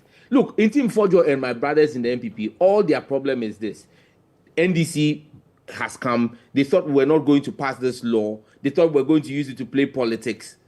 And now we've shown that our commitment goes beyond politics. It goes to the protection of the innocence of our children. Okay. And that we will not compromise, even though it doesn't please Michael and some other people, we will not compromise on what our stance are. And our stance remains the same. Thank you. LGBTQ rights are illegal. And like Mahama Yariga said when you interviewed him yesterday, you asked him, for persons in that category, what should they do? Change. If you don't change, the law will deal with you. Thank you so much. Minister for Communication. Dr. Akagbo, thank you. Dr. Michael Akagbo of CDD, thank you so much. I'm going to give you gentlemen 1 minute each, so please restrict yourself to that 1 minute. So let me trash out some few issues. Just a minute. I'm giving you a minute. On the issue of quorum, I want to read it from the case of Justice Abdullahi versus Attorney General to, dispel some of the, some, let me for want of a better word, confusion which resulted from my brother's position. The first issue presented for judicial determination concerns quorum. There are two separate quorum provisions that govern the business of the House. The general quorum provision is found in Article 102 of the Constitution. A quorum in Parliament, apart from the person presiding, shall be 1/3 of all the members of Parliament. In other words, for the House to commence and proceed with the ordinary business of the day, there must be in attendance at least 1/3 of all the members of Parliament, apart from the person presiding. There's a second quorum provision found in Article 1041. The provision applies specifically and exclusively to voting to determine a matter in Parliament. Article 1041 provides as follows: except as otherwise provided in this Constitution, matters in Parliament shall be determined by the votes of the majority of members present, and voting with at least half of all the members of Parliament present. Emphasis added. The rationale for having two separate quorum provisions is simple. The business of Parliament is diverse. Parliament is first and foremost a deliberative chamber, where members meet to debate and discuss various matters of public moment. For what deliberative function, when members are not yet called upon to vote to decide or determine a matter, example, approve a proposed contract or a bill, but merely to discuss or debate it, the Constitution per Article 102 sets a lower quorum threshold. Mm-hmm. What's your point in relation to it? I think we read this already. My point is that firstly, quorum is not presumed. Mm-hmm. Secondly, when it comes to voting, you need half of members present. But currently, you don't have proof that you didn't have half of the members present and voting yesterday. Wait. I don't need proof. You just even saw it on your cameras, on your TV. That's not enough. But I'm saying, no, come on. Don't people have a clocking system? We have a clocking system. Okay. But I am saying you also do head count sometimes. No, yes, but we sign in. But I'm saying that at the point when that decision was made, there was no quorum. So that's your view, even though you don't have evidence to prove it. By evidence, you don't provide it here. Okay. But the second point is this. Mm-hmm. My brother said strikeout is the same as dismiss. Please wait, there's no relationship. There's no relationship. No problem. When the court strikes a matter out, it says strike out as withdrawn. It doesn't say strike out as dismissed. Very well. Yes, when you withdraw an application. You said that strike out as dismissed. No, that is wrong. Okay. When a court dismisses a matter because it has heard it on merit and thrown it out, okay. There are two different things. Now, exception under Section 9. If you look at all the propagations that have been done with respect to LGBTQ, and my brother highlighted a bit of it, under the USAID PEP scheme, it always comes in the form of medical promotions, articles, and so on and so forth. The moment you allow that in, you have done a cost 90 work. Very well. Thank you, Honorable. Doc, you have a minute to make any closing remark on this, then we can. Right. So 60 seconds. Yes, start. 60 seconds start. I think that Ghana's foreign policy now has always been what we call strategic balancing or positive neutrality. And I think that we've developed the acumen and the capacity to be able to weather the storm, as and when these things happen.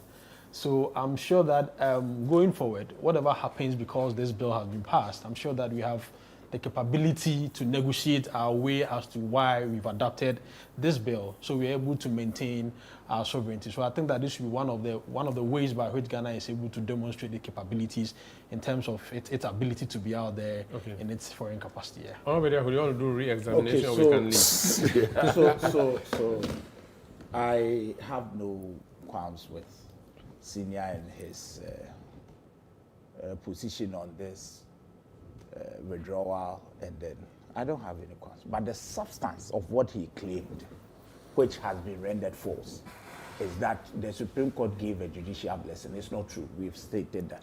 The Supreme Court said, and I have read the decision over and over again, that it was premature. So there was no law to determine determine in terms of the Constitution. You see, Umaru, what are we even discussing? There was an earlier parliament. they dealt with the law.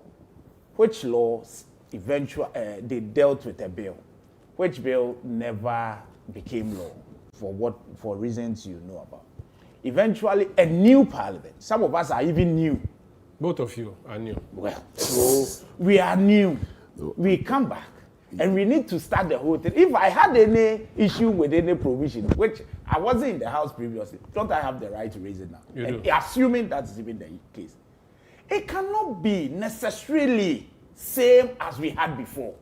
It's not the same parliament. It's not the same parliament. I mean, we don't need to belabor this. Okay. At the end of the day, the substance, what we seek to do, is captured.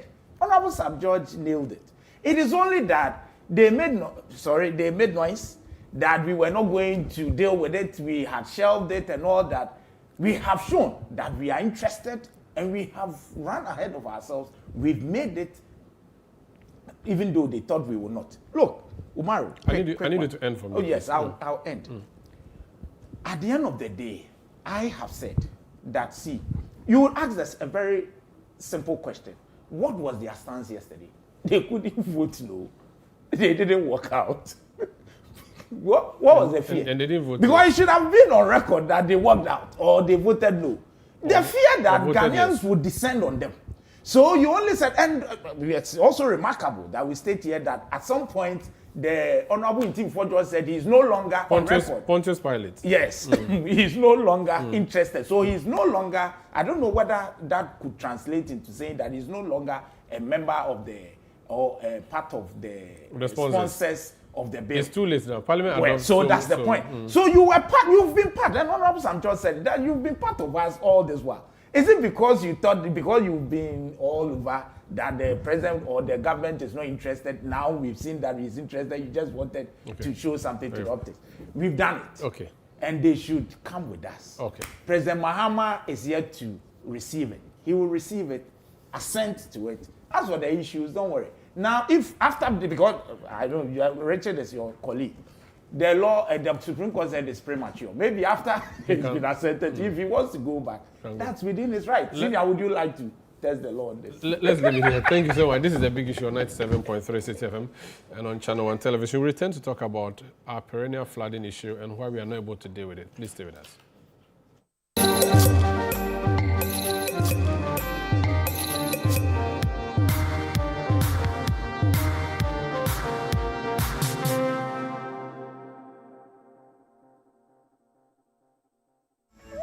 June is for business here at City FM and Channel 1 TV. This June, the ideas get bolder and the future of Ghanaian business takes center stage. Welcome to the City Business Festival 2026. For the entire month of June, 97.3 City FM and Channel 1 TV bring together the thinkers, builders, innovators, and dreamers shaping the future of enterprise in Ghana. From powerful business fora that spark meaningful conversations to insightful on-air discussions with industry leaders and change makers, to stories of resilience, innovation, and ambition from Ghanaian entrepreneurs. This is more than a festival. It is a movement of ideas, strategy, and impact. Whether you're starting small, scaling big, or simply dreaming of your next breakthrough, the City Business Festival is your platform to learn, connect, and grow. Join the on-air series every weekday at 9 a.m. on the City Breakfast Show on 97.3 City FM and at 11 a.m. with a repeat at 6 p.m. on Channel 1 TV. This June, let's challenge businesses. Let's refine ideas. Let's create impact. Call 0205-973-973 for further details. City Business Festival 2026, driving ideas into impact. The City Business Festival 2026 is powered by 97.3 City FM and Channel 1 TV in partnership with Absa Bank, and it's proudly sponsored by Absa Bank, MTN, Zondatech Ghana Limited, and Petra Trust.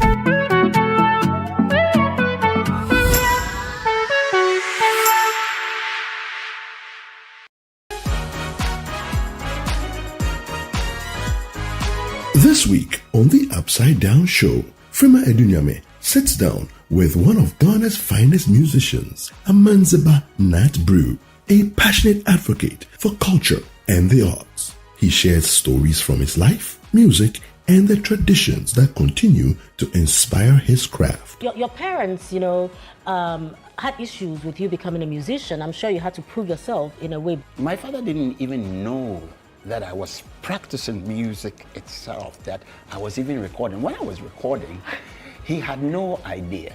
Are you He didn't have serious? the slightest clue. How old were you when you were recording that album? I think I was 21. Okay, so you're pretty young. Taddy, with the Taddy group and Solid group. This year, by the special grace of God and the ancestors, the Black Stars are going for the World Cup. Should we be hopeful? My expectation is not so wide. Okay. It's a little bit scanty, but all I would say is that, at least you have something small, A lot of people have given up already. No, they shouldn't.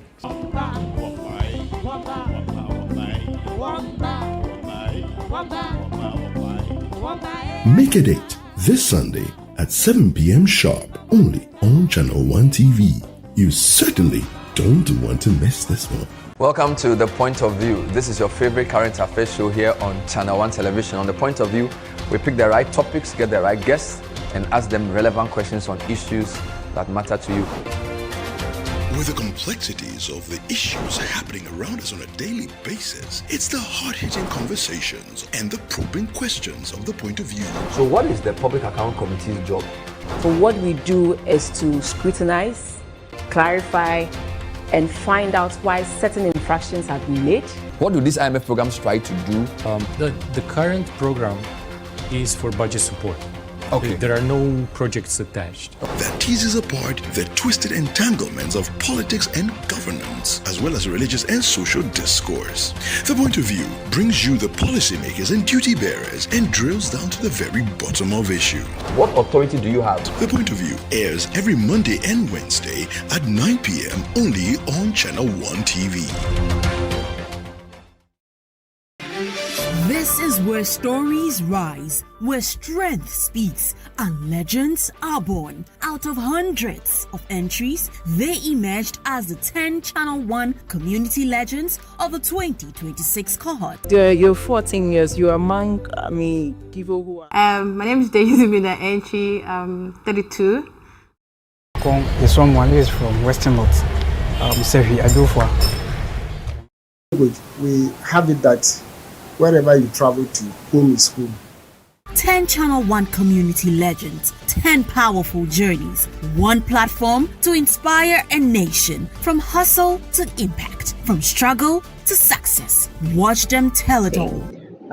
In a place where almost nothing is available. I have a foundation called Grace on Duty Foundation. Whatever they are going through is part of the struggle. That should even give them the motivation to learn. Because I'm a game changer wherever I go. The Channel 1 community legends, next level stories, real people, real power, real glory. Stay tuned and be inspired only on Channel 1 TV.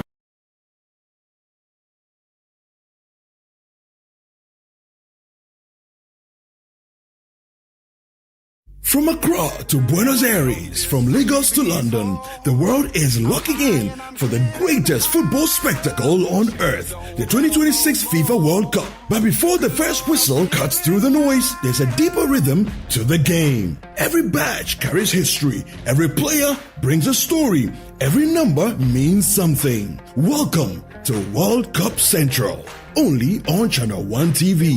Hello and welcome to another episode of World Cup Central right here on Channel 1 TV.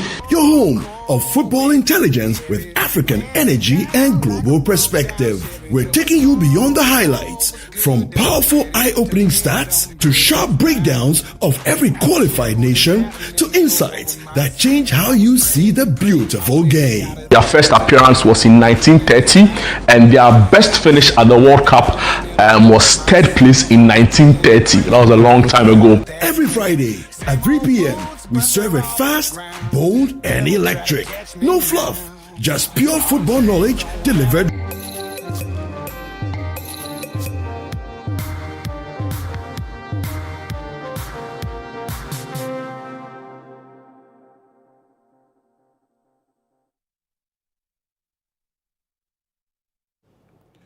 Yeah, welcome back. This is a big issue on Channel 1 Television and on 97.3 CTFM. I'm Umaru Sanda Amadu. I've reconstituted my panel because of the discussion we are about to have, which is the flooding that we see every time in Accra. A few drops of rain and then there's flooding.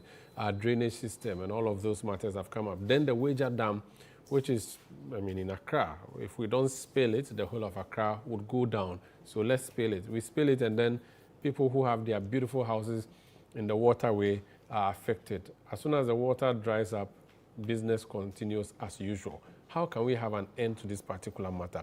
I've brought in, aside my two members of parliament who were with me since morning, Engineer Kosi Dede is an engineer and analyst. I used to know him as a CPP member, but now I know him as an engineer. Senior, you're welcome. Thank you. I've always been an engineer before CPP. Before CPP. Hope you are doing well. I'm doing well. It's good to see you. Good to see you. Engineer Abdullahi Mahama is a road and building consultant who didn't bring me salad meat. You're welcome. Thank you. How are you doing? I'm good. Beautiful, beautiful. Desmond Appiah used to work at the Accra Metropolitan Assembly as a Chief Resilience Officer. You're welcome, sir. Thank you very much. How is Accra? We are not resilient, and I want to start with you. Why is Accra not resilient? Small thing now, we are falling under. I think Accra is resilient in so many ways. And our ability to kind of get out of the doldrums is a sign of resilience. Our ability for businesses to even thrive in the space is a sign of resilience. Our ability to even have this kind of conversations and face some of the issues is a sign of resilience. But it does not mean that we are doing well in terms of ensuring that our resilience leads to the kind of life that we are interested in. Explain to me what resilience is. Is resilience not that when it rains, we should still be fine, we should move around because the water goes underground in underground drains and moves? Is that not resilience is that we shouldn't be worried about flooding? When people see the clouds are forming, they should not run away from school and go home. Is that not what resilience should be? No, actually, resilience means our ability to recover, to bounce back. That is resilience. But you need not prevention. It's part of it. The prevention, like the example you gave, if when we see clouds, we run away or we all begin to panic, it means that we are not resilient. Okay. But in the true sense of the word, the resilience means that we are able to bounce back. And what we ought to be doing is to be ensuring that we put in the structures which do not make us panic. Because I'm panicking, and I remember back in 2017, it's one of the things that we're very concerned about. Panicking just because we've seen clouds. And right now, just coming from the house to this place, you can see the numbers just on the wayside because, of course, this past few days, people have not been able to accomplish what they have to be doing. So if that is how we respond, because we wait to get into the crisis, and then because we can bounce back, then it means we are not really working on being resilient. We are, because we're able to bounce back. But if we continue on that path, we stretch ourselves and we begin to break down, and our resilience will be undermined. So I brought a gift for you to add to your massive collection. Repeater. Yes. What gift is that? It's the Accra Resilience Strategy, which was launched in 2019. And there are a lot of things in here, 3 pillars, 27 actions, which if we pursue or we continue to work on, would make us more resilient. Because tell me what the 3 pillars are, because I'm excited, but the only problem for me is that we have so many literature on our shelves. Like, for instance, I always talk about the AMA bylaw that prohibits hawking or buying from a hawker, or the AMA bylaw that says every trotro should have a bin, a litter bin in them. We don't have those things happening. So when you have a document published looking beautiful that says we are resilient, for me, it doesn't give me hope. No, actually, this document doesn't say we are resilient. It says that there are shocks and stresses that we need to be working on. Okay. Otherwise, we undermine our ability to always recover. And there's a tree, like a tree of the history of issues in Accra, from way back 1930-something, when the floods, all the way to 1960s, 85, 2001. And if we just skipped a bit to even just recently, a couple of days ago. So these documents identify the shocks, the stresses, and the things that we need to be paying attention to. so that we don't put ourselves in this situation. When I was invited to come, one of my concerns was that what is the new thing that we're going to talk about? Because most of this, I remember, is it 2 or 3 years ago, I was on this program and we had a conversation on these matters. But it shows that we are not tackling those basics that we need to be tackling, which are the stresses, the things which are making us to suffer. Because we shouldn't, in any modern city, be running away because we've seen clouds. We shouldn't. But we are not tackling those stresses. And that is why this document was important. And there are examples in there of some of the things that we were doing or we should be doing that we are not.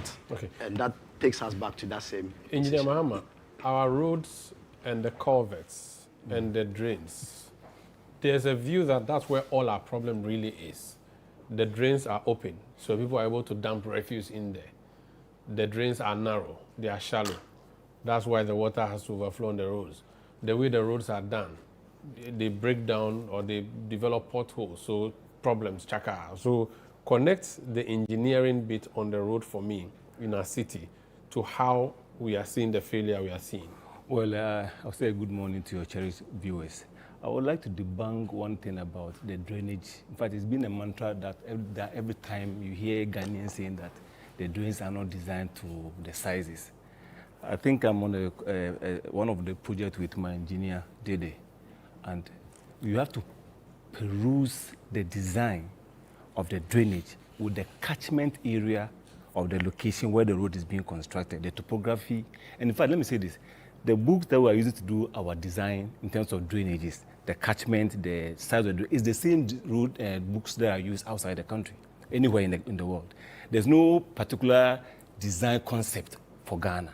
Once I get my catchment area, get the data from the Meteo Hydrological Service Department, all the data come together before you are even designing the drains from one location to the other, what we call the origin destination, and then the culvert sizes, even the catch pits are all designed. It is an indiscipline. And the fact that I've been saying this, that how come that you have a road, 5 years after the road construction, there's no flood? Let's take the N1, for instance. Let's say from Dimples to Tetekwashi. About 7 years ago, it was not used to flooding. But suddenly it's flooding. There's a root cause behind why it is flooding. For information, maybe somebody has gone behind the reasonable discharge point to obstruct the stream of flow. So suddenly a road has been constructed for like 10 years, it's functioning properly. And then 11th year, the road start to flood.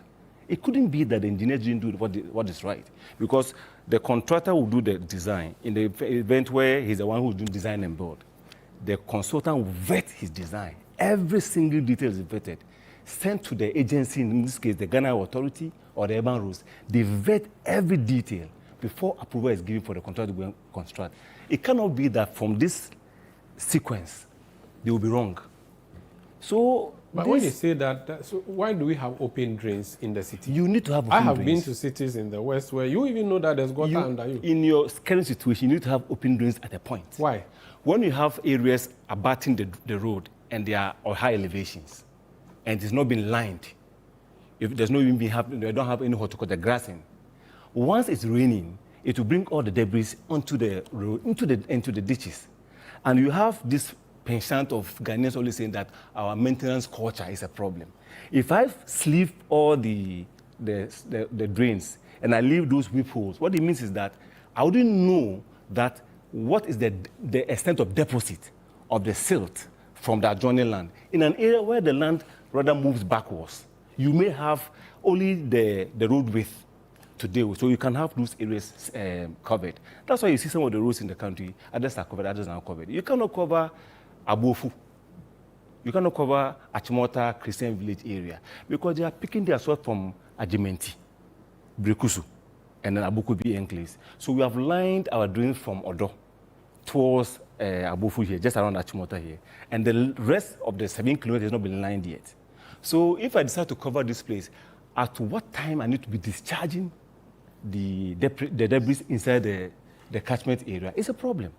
But if we are lining all our adjoining lands, we are greening them, it means that when it rains, the discharge that will come into the drains are with some fine water with some minimal silt deposit.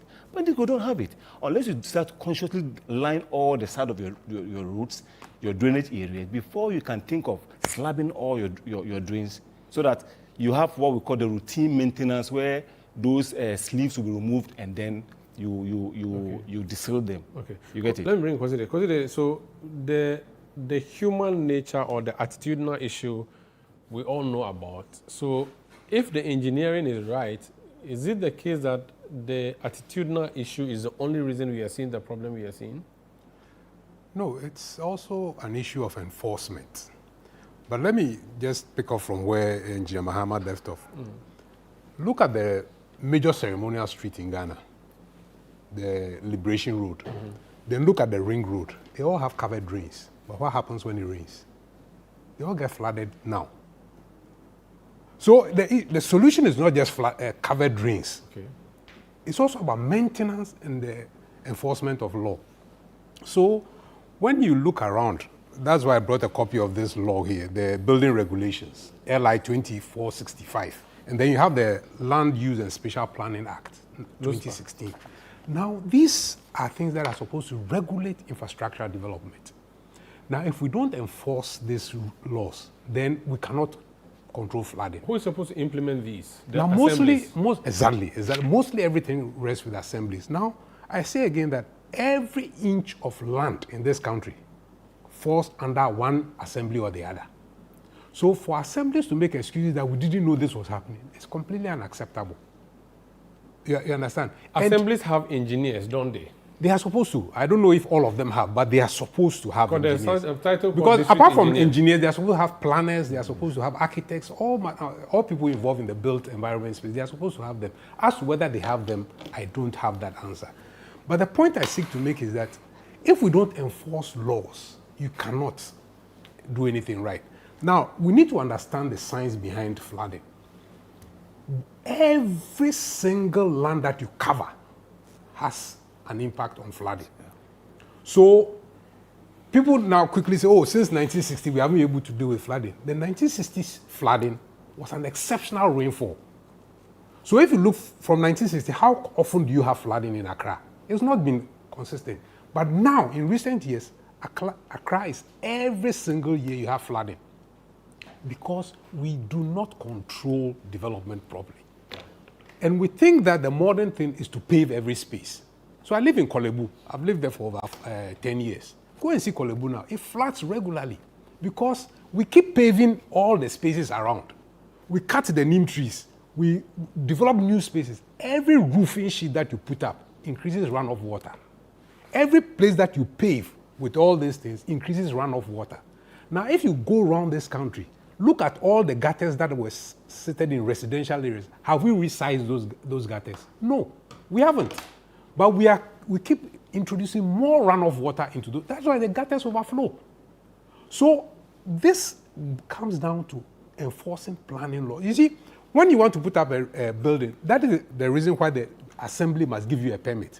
When the assembly is giving you a permit, it must determine that even runoff water that is going to come from your house, is the gutter in front of your house able to accept that runoff water? Okay. Where the gutter cannot accept it, the municipal authority must come out with a plan to say that maybe you need to pay, especially if it's a commercial facility, you need to pay for the expansion of that drainage. Or they may then go up and say, no, maybe you need to have a catchment within your own compound. So the municipal assembly has to think, exactly, the municipal assembly has to be innovative in prescribing what has to be done to prevent flooding. So when the municipal is not being innovative, then you have the crisis we have in Accra. But beyond that, Accra itself is a low-lying terrain. Topographically, it's low-lying. So the ability to resist flooding is low in itself. So until you need to take cognizance of all this in ensuring that when people are putting up buildings, we just don't say humanitarian, so everybody is putting up roofs everywhere. Land that is not authorized, people are putting up buildings, paving the place, and everybody is looking on. Look at all the estate development. Most of the new buildings that are, they've paved every space. And yet the law says, no, you cannot do that. I think there's a percentage that you're supposed to in your house. And Article 50, LI 57 says it very clearly, percentages that you can pave and you cannot pave. And yet, we are allowing all this to happen. Go to East Legon, come to every. We are paving every inch of space within the tiles. house. Exactly, even putting tiles. Look at the airport city area with tiles. I mean, how does water go into the ground? So these are the things that we need to be concerned about. Let me bring in Desmond again. Desmond, you have worked at the city before, at the city authority, so the AMA. Is it the case that they don't know, or they don't have the capacity, or they don't care? I don't think it's about not caring. I think, and it's also not knowing. You know, I think that they do know, the city authorities do know. I think there's a challenge in our system with enforcement. And the enforcement is in different phases. For instance, as I mentioned earlier, what are the things that are leading to it? What the engineer has mentioned is one leg of it. And so in that space, there needs to be enforcement, but the regulations are quite clear. 35. And I see it as an opportunity for even the city or the assemblies to be making money. Because if you're supposed to have 35% unpaved, let's say, and we come to your space and you've paved the whole place, this is an opportunity for some penalties and the like. And so now that the cities the authorities need money to engage in this, I think that there's room for that. If we don't make enforcement a way to raise money, I think the incentive to get it done reduces. But if 30% or so of the city's budget is coming from penalties, and penalties from breaches of the rules, because on paper, it will show that it's all correct. The assembly has issued a permit based on the documentation that was submitted, based on the zoning and the rest. So on paper, it's great. But in actuality, when you go to ground, you see that what has been done is different. And I think that is part of, engineer mentioned about innovation. I think there should be some innovation in using that as a tool to generate some revenue to undertake the development that we need. Because truthfully, the quantum of development that we have now, the Accra has expanded over 40% in the last maybe 10, 20 years. That alone is a challenge. Then you add in the nature of the expansion that we are having, where we are tiling and really making every place to have runoffs. Then we have the added issue of climate change, which is making it, this is May. Actually, the rainy season. No, it should be raining, but not. I the thought it's July, that June, July. That is where we have the heavy ones. But it is not even heavy in Pony. This is not heavy. This is not the season for heavy. Okay. This is the start of the season. So the heavy one is coming. And then we need to be prepared because the runoff, engineer mentioned, which there's a study we did which was showing how much Accra has lost the space, the greening space.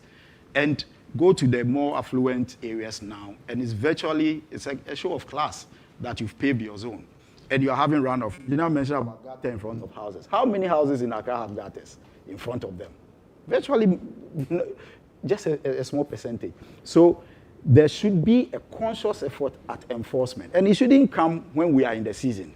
Yesterday I heard from some quarters about we're going to clear the drains and the like. We are in it. I mean, you know the adage says, you know, so you prepare. We are lucky. Even with climate change, our seasons have not shifted so much that we know that from May, we're going to begin to have much heavier rains. We prepare, but we don't. What we do is a more reactive approach that we are using. And so I think the rules are there. We always say put a human face. When the majority of the people are suffering, it is not about human face. It's about taking decisive action and implementing it so that we can make a headway. I'll come back to you, engineers. I want to hear from the politicians because we're talking about enforcement and they have the political authority. Honorable, you are a member of the Kumasi Metropolitan Assembly by virtue of you being an MP, ex-official member. I don't know how often you are supposed to go to that place because you have to come all the way to Accra to do parliamentary work. But the attitude of the assemblies appears to be the problem. Is it that they don't have the capacity based on all you know? How, or your place doesn't flood, so you are safe? My brother Desmond said something which I would want to speak to. The problem, very respectfully, in my view, is a mixed bag of many things.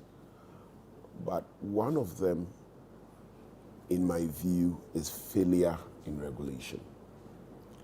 And increasingly, I'm beginning to have the sense that regulation is failing in Ghana because we make money we put money, at the heart of it. Where, for instance, you said that we'll be able to generate a lot of money, revenue through penalties and so on and so indiscipline. forth. That is where the problem has been. You see, the problem should be we are making sure it works because of us. That is when you put the human being at the center of it. We don't prioritize the human being in this country. That is why regulation is failing. Even with the grant of permits, it's become a revenue generation for the assemblies, and it is wrong. And so when you make penalty, enforcement, when you tie enforcement to revenue generation, that is going to be another problem. But that would be a good incentive. In Dubai, when you jump the red light, they collect money from you. We park at the wrong place, they collect money from you. They do that so people don't do it. Deter you, not because you want the assembly to make money. They are win-win. There are two different things. You see, we should appreciate it from the perspective of deterrence rather than we want to generate money. And that is why when you want a building permit today, the focus is that let's make money off him. What we need to inspect, what we need to review, we don't do them. Likewise, when it comes to penalty, somebody would say, oh, well, as for these people, once you pay, they will leave you. And so they'll come for the money and go away. But that's under the table, though. It's not the official payment channel. However you want to look at it, even if it is the official payment channel, somebody can say, okay, give me 10 cedis and I'll leave you. It's 20. Give me 10 cedis, I'll leave you. We'll not come and worry you again. Or somebody might make friends within the assembly. And so let's put the interest of the Ghanaian, the human being, how it affects our way of life. Let's make it a priority and say, this is not good for the human being. We will not allow it. Now, when you look at this country, we now have 261 district assemblies. We have as many assemblies as constituencies. And still we are facing this problem. From the discussion this morning, two things can cause the flooding. Two things, if you sum it up. The first one being improperly constructed roads or improperly constructed public infrastructure. And the second one being our attitudes. He cited the example of the N1 from Dimples to Tetekwashi, where 5 years ago there was no flooding, but today there's flooding. That tells you that there has been an alteration in the way we live, and therefore that has impacted it over a period of time. Who is supposed to check this? It is the district assemblies. And so when you have 261 district assemblies, right, and you realize that the more assemblies you are creating, right, the more the situation gets worse, then it means that there's a failure in leadership at the local level. What is the problem? The problem really and truly, in my view, is that we are not even appointing the right people at that level. It has become compensation for people for one thing, reason or the other, more than appointing people who are capable hands. That really is the problem. Because, look, the district assemblies, if you have the right people, they will make sure it is manned by the right people in terms of the various departments, including the engineering. The problem we have is an engineering problem that must be solved by engineers. It can be detected by the engineers when there's an alteration in the way we live from the outset. So we deal with it. But there's no political will, and the politician is the head of the assembly. So even if the engineer determines that the thing is wrong, it won't work because if the DCE doesn't submit to it, it fails. Firstly, in having this discussion, if we can all around this table admit that it is a political problem, because when we first construct the roads, right, they don't have the problem that we have today, then there's a political problem. The second point is that even when you construct a road or public infrastructure poorly, that results in flooding, that is still a political problem because the consultant is the consultant of the state and not the consultant necessarily of the government, of the contractor. The consultant is not employed by the contractor, it's employed by the state as the intermediary between itself and the contractor. And so the consultant will report to his boss that this is the problem. If this is the problem and it cannot be fixed, why can't it be fixed? Because the politician is sleeping. Okay. And so it is leadership problem at various levels at the local governance level. There's something you said which got Desmond shaking his head vehemently. I don't know. I want to hear his disagreement with you. Well, I think that the point of disagreement is about the revenue generation. Policy should be in context. And our context is that we make nice regulations that we cannot enforce. And part of the inability to enforce is because people just don't want to obey it. And so you make the opportunity to generate revenue out of the indiscipline, because that is one of the ways that you correct the system. Let's use an example. In the UK, in fact, you said Dubai, so let's just use Dubai. It says that red light, you stop. If you don't stop and you are caught, you pay a fine. The reason why you would stop is because you don't want to pay the fine. And there are so many engineering interventions that you put in place to ensure that if somebody breaks that rule, you will be able to catch it. And in so many jurisdictions around the world, penalties and fines are a source of revenue and well defined. Let me help. To help to address the challenge. What we have in our countries is not a lack of the regulations. In fact, our setup from the national to the local government level is properly set up. We're all pointing to Rwanda, and you go there and they tell you, we came to understudy Ghana's local governance system. What it is that how we implement is getting us shortchanged. And so if all our rules are saying you should have 35% permeable surface in your zone, and you choose by your own volition to go and make it 95 impermeable, you should be fined. In fact, sometimes I wonder why the state is the cost of some of these corrections, because it should be the person or persons who have consciously made the decision. Like Honorable mentioned about the permitting system. I have yet to hear of any Dansuman issue. Let's just put Dansuman. I have yet to hear about any official who has been put to charge that he signed the permit knowing that Otojo is supposed to be a flood reservation. So we are not, and how do you get them to do right? You put a certain punishment there, and the punishment, paying a fine, is part of that punishment regime. Let me just help. So Honorable, just in 3 or 4 years ago, we are here started something called War Against Indiscipline, where we decided to put cameras on the motorway and other places where people who engage in unapproved usage of the road were arrested by the police right there on camera, taken to court. And we made so much money for the state. During that period, people were driving like angels. But after we and the police pulled off, everything went back. That is why we need a reorientation of our minds. There are fines in our laws. Who is supposed to enforce them? Let's take, for instance, road traffic offenses. It's the police. They will arrest you. You will be arraigned before court. The police will rather take money there, right, and deny the state the fines. And so you made mention of context. You have to look at the Ghanaian context. What works elsewhere may not work here over a period of time. There are a lot of regulatory agencies who would rather, right, their staff, they would rather take the money than making sure that the fine is rather enforced. It is common knowledge. And that is why we need to begin to let people see the consequence of the actions of the regulatory agencies. That is why I said, let's drum it home that it is about you, it's about me, it's about the human being. That, look, your failure is resulting in the death of people. Unless you make this the priority, it won't change anything.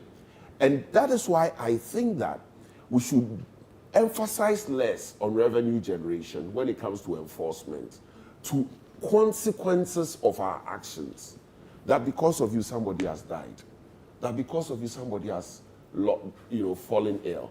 That because of what you failed to do, This is what has. So deal with the conscience of the people. Deal with the conscience of the people. Right. Because we all go to church, we all go to the mosque. Bernard, what's your take as a politician on this matter? Oh. Well, I've been listening to, I've heard Honorable. I've also been listening to the technocrat. I've heard both parties. I've heard both parties. Yes. Honorable, just before this is important, please, the earlier discussion. Oh. Sorry. Sorry. Just for the issue, I had to do it, but I think I forgot. The issue of the quorum. Yes, so the presumption aspect of it, bit of it. It is, I was referring to the operational, like when you check 102 and the decision you've read, fine. But the operationalization of the 102 is captured in 64 of our standing orders, that somebody would have to raise it. That is not a presumption. No, it is. So please, somebody would have to raise it. Okay. If you don't raise it, we proceed, and you know this. No problem. So let me now. Let's talk about flooding. Now flooding. You see, I've heard Honorable, and then the technocrat. I think that it's a problem of many. Well, if I may put it this way, sources. One, the people themselves. I'm one of them. I think that we need to be careful. Look, the way we go about doing things in this country, as if there is no tomorrow. The way we use land in this country is a terrible one. Look, we were talking about permits. Somebody goes to the assembly. Look, let me also say that not all we see out there have the supposed permits. Some don't even have them. They build with sometimes macho men around securing the place for them. Nobody can dare come. Sometimes some people even find ways of compromising the authorities, and then they proceed. So if you are to ask about how they actually got what they have or how they even got to build, they will not be able to tell you. Nobody is asking them questions because there is nobody who is ready to do that. The people are virtually compromised. The other issue for me, and I do not really subscribe to what Honorable said about not focusing so much on revenue. We have to. Because you see, you can't give permit for free. And the permit is not just a warrant to you to just build anyhow. It is a document that is given to you by the assembly, for which reason the assembly would know that this is what is going on there. It shouldn't end there ordinarily. They have to be inspecting from time to time what actually is happening there. But if we don't give you the permit, if you don't take the permit, how would we even know you are somewhere doing this? The issue about politics, I don't subscribe to. You see, we do this thing, I wish he was here. And we take unnecessary blame. How many, is it the DC that signs the permit? Is a district engineer, right? No, yes. So you see, if you have work to do, do it. If anybody comes to you and says you shouldn't, then Umaru Sanda would ask the person who asks you not to do it questions. But we all defer. Meanwhile, they know that it is often the technocrats down there who give some of these unauthorized. But it's the politicians who intervene or no, but you see, and that is why, look, I mean, it will happen. Look, let's not kid ourselves. It will happen every day. But that is why some of you are there. You call them out. If we start doing that, because otherwise this problem, there would always be politicians. Or you don't want us to do, democracy.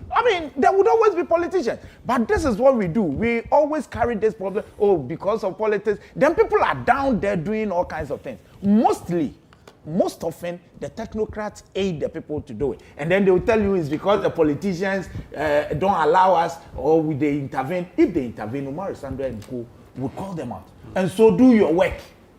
You are, look, this regulation, regulation 2465, it has over 207 regulations in it, just covering building regulations.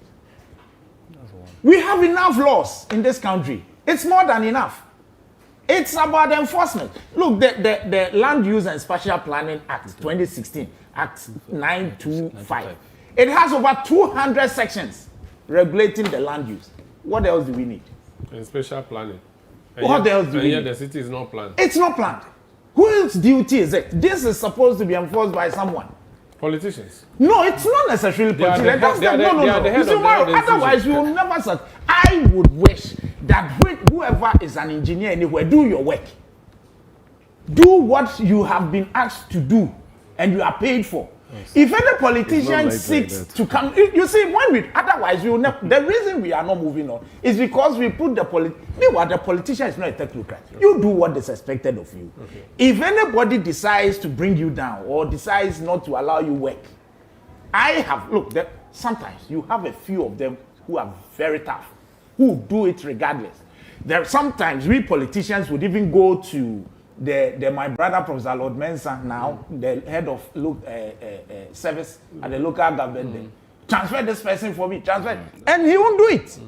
I'll tell you on authority that he won't do it. Okay. The people are still there working. Okay. So being tough and going about doing your work in the legitimate way would never take you. Oh, Umaru, I'm done. No, I want to.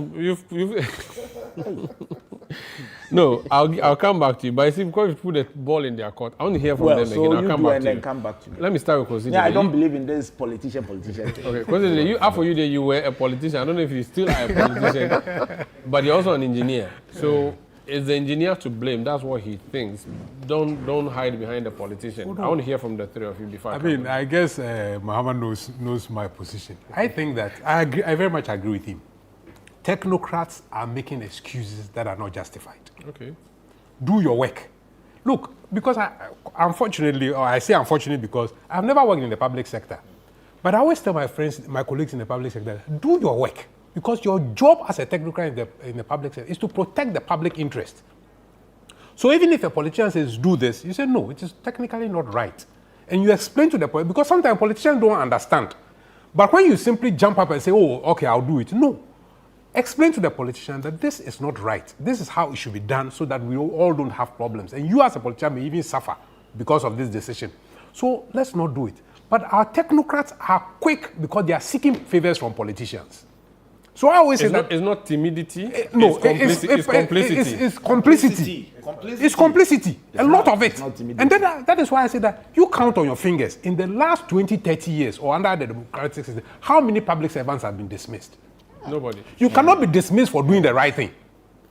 Transfer is part of your conditions of service. So if you say because you've been transferred, that is why, because you did something, it is not acceptable. But when you go there, you do it. Exactly. But they are safe. Their job is very safe. That is why I was saddened when the Greater Accra Regional Minister came out and said some people in the local assembly have conducted themselves, but then we've transferred them to the north. Yeah.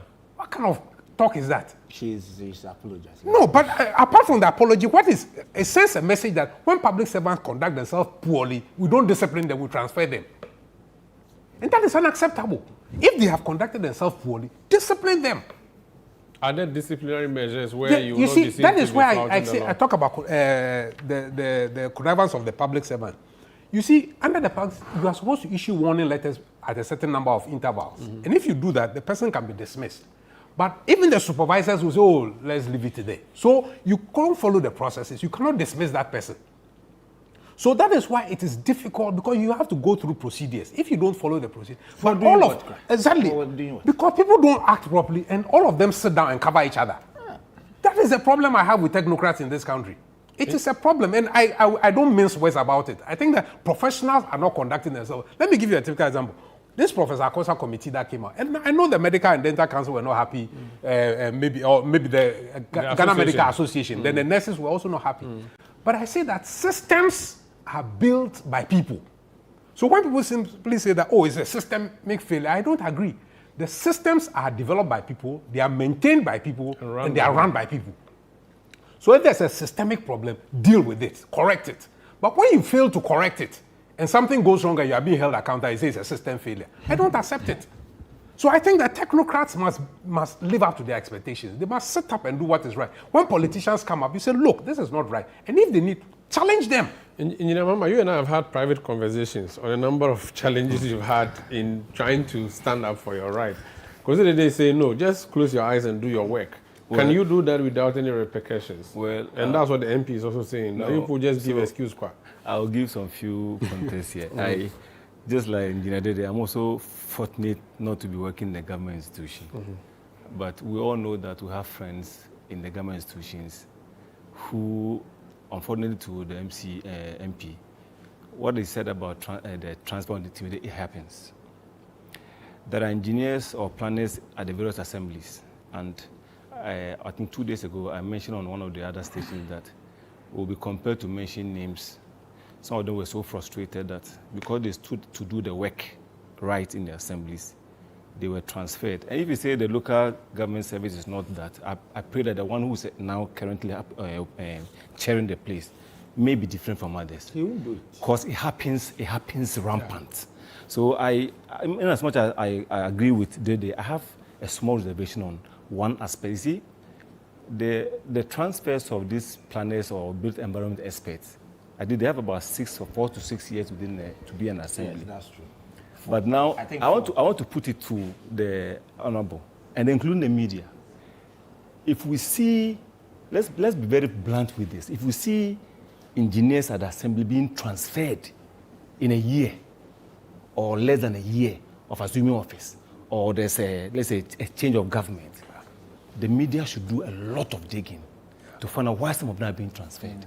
Because I'll put it on record. One of my colleagues who is in the private, the government sector, he's now in Canada. They have actually absorbed him because he stood his grounds.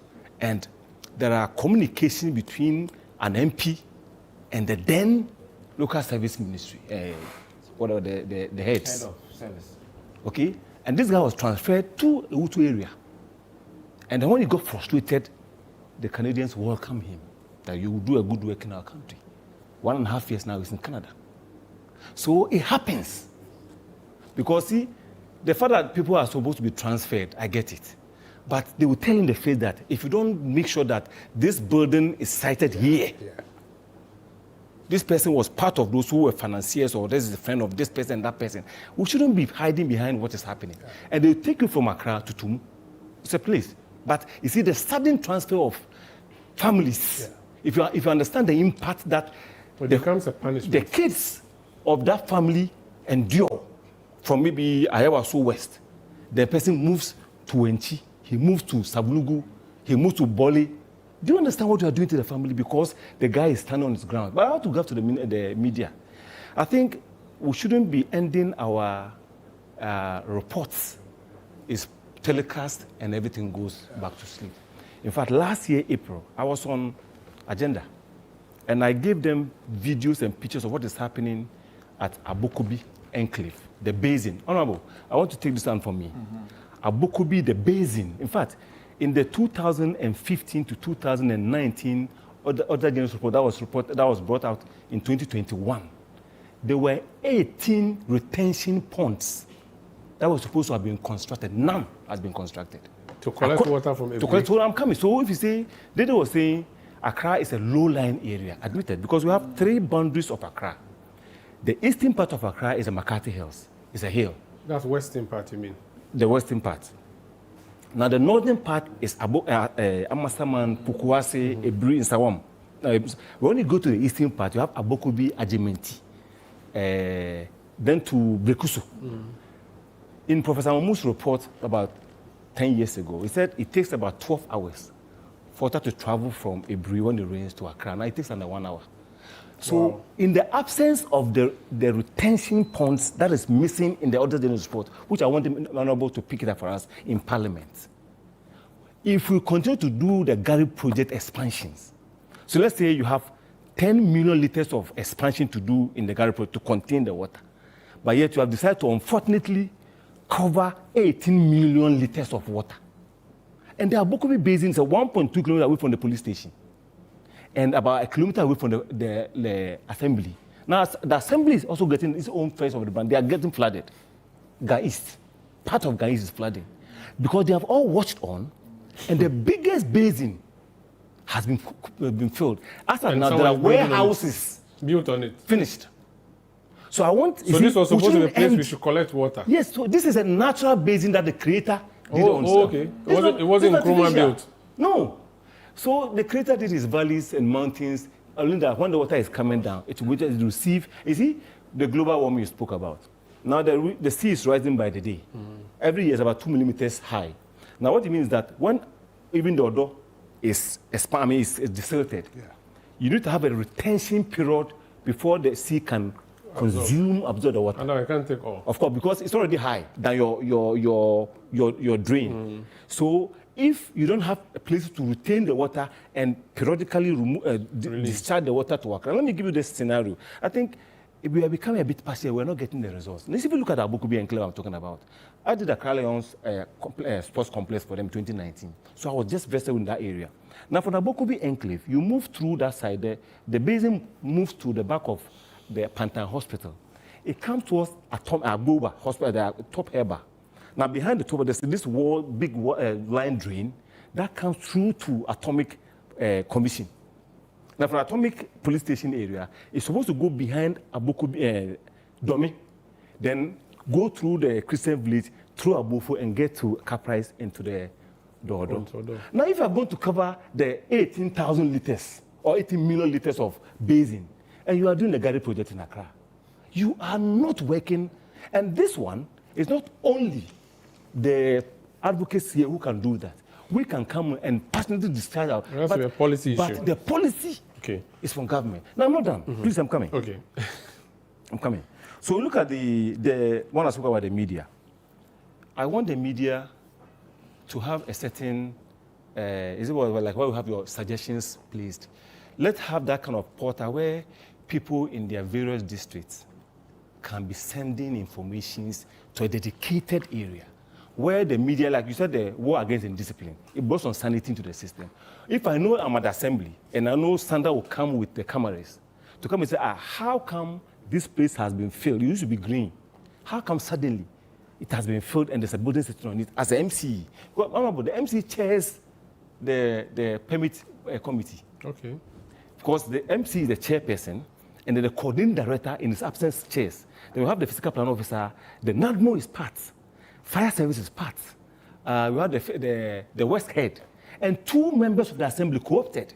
In the event where the assembly is bereft with technology or technical prowess, they are mandated by law to have a specialist to sit in. The other person doesn't vote, but he will give you all the suggestions or advice. Then, based on that, you take a decision at the assembly.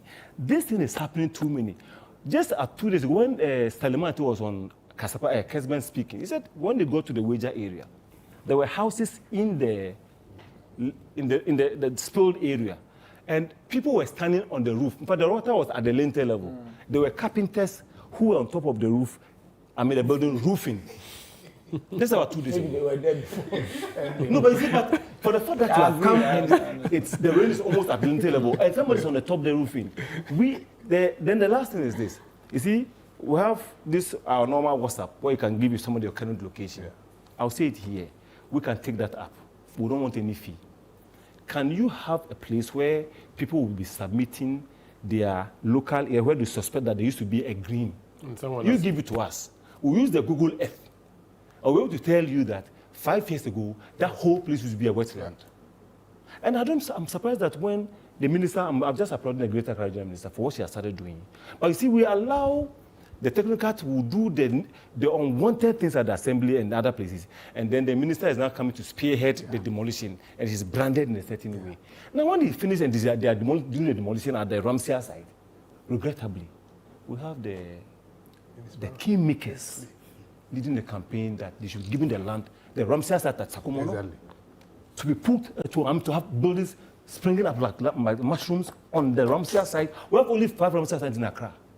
The Wager, the Sakumono, that of the whole areas, the lake, where we had this tidal waves and that got a lot of houses. The area, was it there?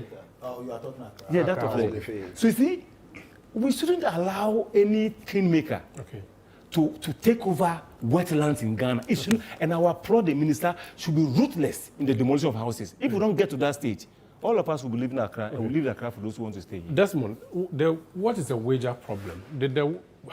is it the case that the people had their houses there before the water started being opened? Or how do we deal with Weja?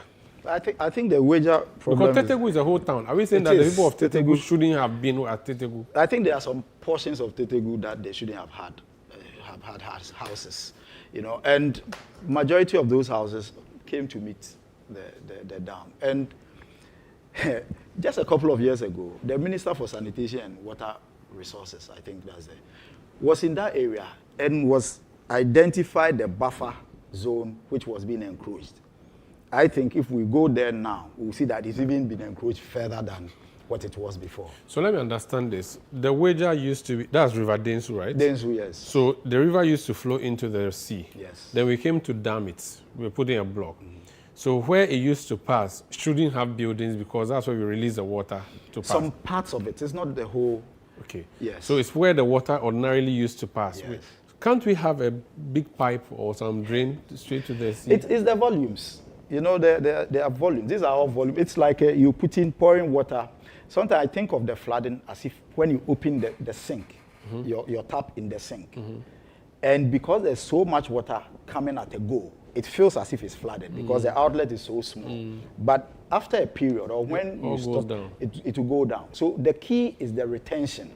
And as engineer was mentioning, there are so many retention ponds, natural retention ponds, some that were also constructed, which we have kind of discarded. And under the Garrett project, I'm glad you mentioned Garrett, because in Garrett, they were looking all the way up to the mountains, and there were things to be done. And as his charge are honorable, and I think maybe just not just you, but the other committees that have that responsibility to be able to go deeper into it. And there are other things where we've made commitments, but we are not following through. So on the other question, I know that's not what you asked me now, but because I made some points, I wanted to chip in. One, you were asking about how we get some of these things sorted. One is the public sector reform that goes on. I mean, what reform have we been doing? Are we doing just structural reforms, or we are doing also the people orientation reforms? Because most of the people in the public sector, I believe they are great guys. We work with some great people. But we should remember that the public sector, as the parliamentarians always remind us, is a service of records. So if you put your records and you put your assessment all written down, you pass it on, and I've worked with the mayor before, you put it in the report and you submit. Then that becomes the basis of how they take their decisions. But if you just do word of mouth, then it's as if what you are saying is not your professional opinion. Because I don't think any engineer worth their salt, or salt, I don't know which one it is, would put a wrong report to their name, or put their name to a wrong report. They would put the right in there. And that becomes the decision that I know politicians, knowing that it will come back to bite them, would not want to go on that tangent. But do we see that? I don't think we do. I think what we see is that a lot of our technocrats just want to go and have a conversation about the issue and think that that is the answer. It is not. Oh, even sometimes without some, it's deliberate. It's deliberate. They do things behind the scenes, and you see, you much as we try to, impute whatever motive to politicians for those as public servants or technocrats who are doing well, and then we say that they try to move them around. Some of the technocrats are, look, I see, they're not held accountable. I know a lot of things happening elsewhere where, and that is why the minister spoke the way he spoke, even though it wasn't really palatable in the years of, because sometimes some of the transfers, whether from the north to the south or otherwise, it comes because of the security of tenure. Sometimes you wouldn't want to go through that long route. And that you think that by at least, because somebody has been there for years, even before the politician came. And so the politician sometimes would have to rely on his, and the people know, and they are a team. They know how to maneuver to get things done down there. And you, the politician, will be there. Sometimes they speak as if the politician does everything. It's not true. The people down there, they will do it. You come, they will force you to understand it. If you raise issues, yes, they will force you to understand. I know what I'm saying. Some of the issues, so when it gets to, at some point, the politician thinks that, no, these people are doing all kinds of things behind my back. They should leave. Otherwise, and then when new people are brought, certainly they would have to now understudy the terrain. And the politician would then be ahead. But when you come and meet them like that, it's not easy I am telling you, senior, how many politicians are at the assembly? You may talk about all the committees. If the technocrats want to work and work well, and like he said, if they produce reports. But do we not say leaders really define everything? So that we always have certain mayors of Accra that we celebrate. And it's because of their personality, strong men. So can we not have a strong leader who will change everything regardless? What is a strong leader? Look, I am learning a lot here, even though I'm a trained lawyer. I have other degrees. But I'm learning a lot here. Assuming I'm appointed to be an MC somewhere, I do not have the kind of information or knowledge they do. But you see, no, I'm saying that. So, no, you hold it. I'm making a point. If I'm appointed there and I go to meet some of these technocrats who have this, except they volunteer to be genuine, you can't trust their whatever. But and they may do things, and I may be there, may not even know how some of these things are done. But you see, I'm saying that if they really want to work, they can do it. They can do it. They should stop giving those excuses. Okay. I think the leadership should create the avenue for the technocrats to feel comfortable. Like what? What avenue? I mean, if you get because the DCMC has no authority over, and it's for a reason. No, they have no authority over. No, you can't. You know what a chief is. What happens to them? In fact, you know because he doesn't employ or fire you. No, it's true. You see these things we do. You see, I know what you are talking about, but you see, you need to create. You need to. You know we are in the middle, so we have to. But I'm just telling you that this happens. Yes, but you are right by saying that people should be able to work.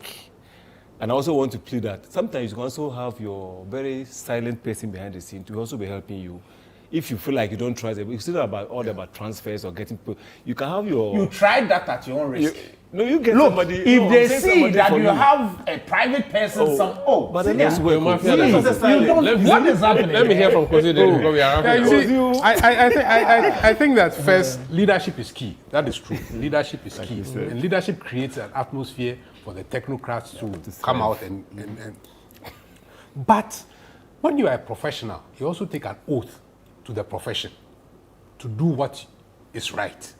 So why I sometimes sound a bit tough on professionals generally to say that document. You don't go and have conversations. Record. So when you say that this building or this infrastructure should be this, document it. Don't go and talk to the municipal chief executive and say, I've told him. No. Document it because you are giving a professional opinion. So document it.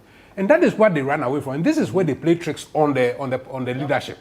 Because they don't document things. Then they'll come and say, but I told you. Document it because that is your evidence. That is the instruction you are giving. That's the professional advice you are offering. Right. You see, but let me add this. You see, at the end of the day, infrastructure is expensive. And infrastructure must lead to increased productivity.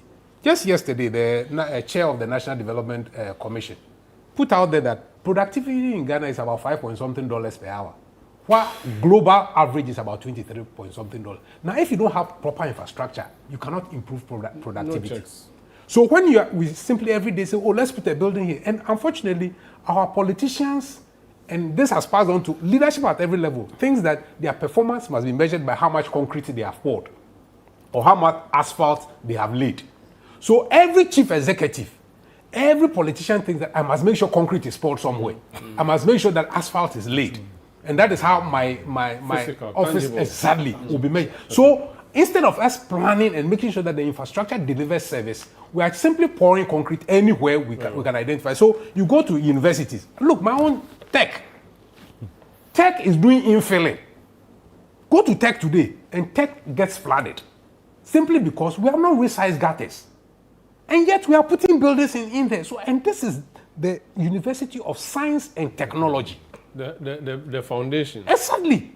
So when you are putting in more structures, look at your gutters. Okay. And say, do we need to resize them and resize them? So when Tech itself is doing the wrong thing, you can understand what is happening to the whole nation because the universities must display the future that we want as a nation. Okay. We need to go, but gentlemen, I have a question that I'm going to ask and all of you would answer around the table that we leave. What's the one thing that you would want to see done or changed so that we have a proper resilient Accra, an Accra where we will not be having the hashtag Accra floods in the future? So what's the one thing that needs to be done by who? Where? Let me start with you. We'll go around one minute each. So Where I think some of our people are at fault is in the law. I think the rezoning. Because in the national it's about 20 years, region 20 years. It comes down to the local it's 5 years. So sometimes you see some of the areas being rezoned for just maybe a two plot, 3 plot has been rezoned, which doesn't make a lot of sense. What does the rezoning mean? Like you are trying to zone that this is a mini industrial hub, okay, or a residential area. Then you change it into residential. And they can just zone about 2-3 plots, and that I'm sure honorable will pick it up for me. If he sees that somebody rezoning in his area and 1 or 2 plots have been rezoned, you can't rezone 1-2 plots. It's a whole area. It should be an enclave. The only thing I think we will respect much more is the flight height at the airport, where you know that you can't do some structure beyond a certain level because of the aeroplanes when they are coming down. The other thing is that I want the minister for Greater Accra and the other regional minister and other ministers, when they are abreast with the information given by the technocrat, they should be ruthless in this demolition of houses. Otherwise, one person's meat is another person's poison. Okay. Thank you very much. I think I would just go back to the strategy that I mentioned. And then the pillar 1 is an integrated approach to infrastructure planning and service provision, because there are a lot of silo ways of doing things. And we need to have an integrated approach and build in accountability. Okay. If you see now the Public Accounts Committee holding people, mentioning their names, saying you were in this position, why can't we do that at the lower level so that we can get things moving? Kosi? Yeah, because everything begins with leadership. You see, our political leaders have a way of gerrymandering. So quickly they come in, let's create another region, let's create more districts. It doesn't help for planning purposes and infrastructure development, because every district is almost like giving me a plot of land. I must plan where my bedroom is going to be, where my washroom is going to be, where my dining hall is going to be. So when you are constantly recreating districts and regions, like Accra, it does not allow heads of such units to plan for long term, because tomorrow they may hive off this place, they may hive off this. So I think that we need to stop that. We need to stop, because it doesn't allow for proper management of the spaces that regions and districts have. So rezoning and then... Exactly, all this kind of... It doesn't help. Okay. So leadership must understand this. Everything is connected. Infrastructure is expensive, and if you deliver the infrastructure, it must create a certain service and lead to improved product. Look at Accra at the moment. All the major roads out of Accra are under construction. And look at the time travel. Although we are spending millions of cedis building roads. I mean, that is chaos. Okay. Bernard? So, for me, well, the technocrats have spoken. I will still go back to enforcement. We have the laws. We have more than enough. Let us enforce them. Let everybody do his work. Is it possible, babe, well, maybe on the line, is it possible to have a certain registration regime where we can have all properties in Accra re-registered to know which one is where, and if actually wherever it is situated, it had the permit to be there? Is it possible we can do that? An exercise, no. You know, there has always been. But can we, for this reason, because every year we are here now, after the rains have gone and this dry season is gone, we come back, can there be maybe a certain policy direction that we want to re-register and then maybe take documentation on every property and where it is situated? What I think they can do is that they can just map up the wetlands. That will solve a problem. Okay. So if you map up the wetlands, like you said earlier, you see that there are a lot of buildings sitting there without permit. Right? If you go to take the high areas, it's not necessary. But the wetlands, when the wetlands are mapped out, the place where the water is supposed to be collected, and look at this area used to be a wetland. What happened? So we can, and then we can. So we don't spend so much money, but we can now address a particular problem and then get. And then I wish my brother was here to support me. Some of these things you would have to take. A bipartisan, because you see, but the politicians sometimes the difficulty is that when you do it in opposition, you should give human face. Meanwhile, the next election is ahead of you. Just one thing I want to ask you: how is our expressway doing? The one from Accra to Kuma, is it going on? No, though, so I cannot speak to it for now because it's still under. No, I mean, as someone who operates in that area, do you see them working? So let me answer. Yes, it's ongoing. Very ongoing. In fact, you know, the military, they are clearing, and it passes my constituency as well. And I've gone to see. But some serious work is ongoing. I believe this will be. But I don't think it's priority. That's my opinion. I don't think it should be high priority. The expressway. Why? You don't need it. Look, the existing. Why can't you do a BOT on it, build, operate, and transfer? Simply because the But economics you know don't add what up. this is, Let's leave it there. Let's leave it You there. know what this Let's is. leave it there. No, Let's leave it it's there. not a complete BOT. Gentlemen, Government, it's not a complete BOT. Well, thank you so much. That's Kosi Dede is an engineer. Engineer Abdullah Mahama, Abdullah Mahama, not Abdullah. Desmond Apia is former Chief Resilience Officer of the AMA. And Honorable Bernard Bediako, NDC MP for Akwatia. Earlier, you had the Member of Parliament for Menshia South, the Honorable Nigeria for joining us. And also the Honorable Samonate George joined us via Zoom. Dr. Michael Akagbo joined us via Zoom. And Dr. Nanaya Miriku was also in studio earlier. I am Umaru Sanda Amadu. We'll be back next week with a big issue. Thank you so much. Stay with us.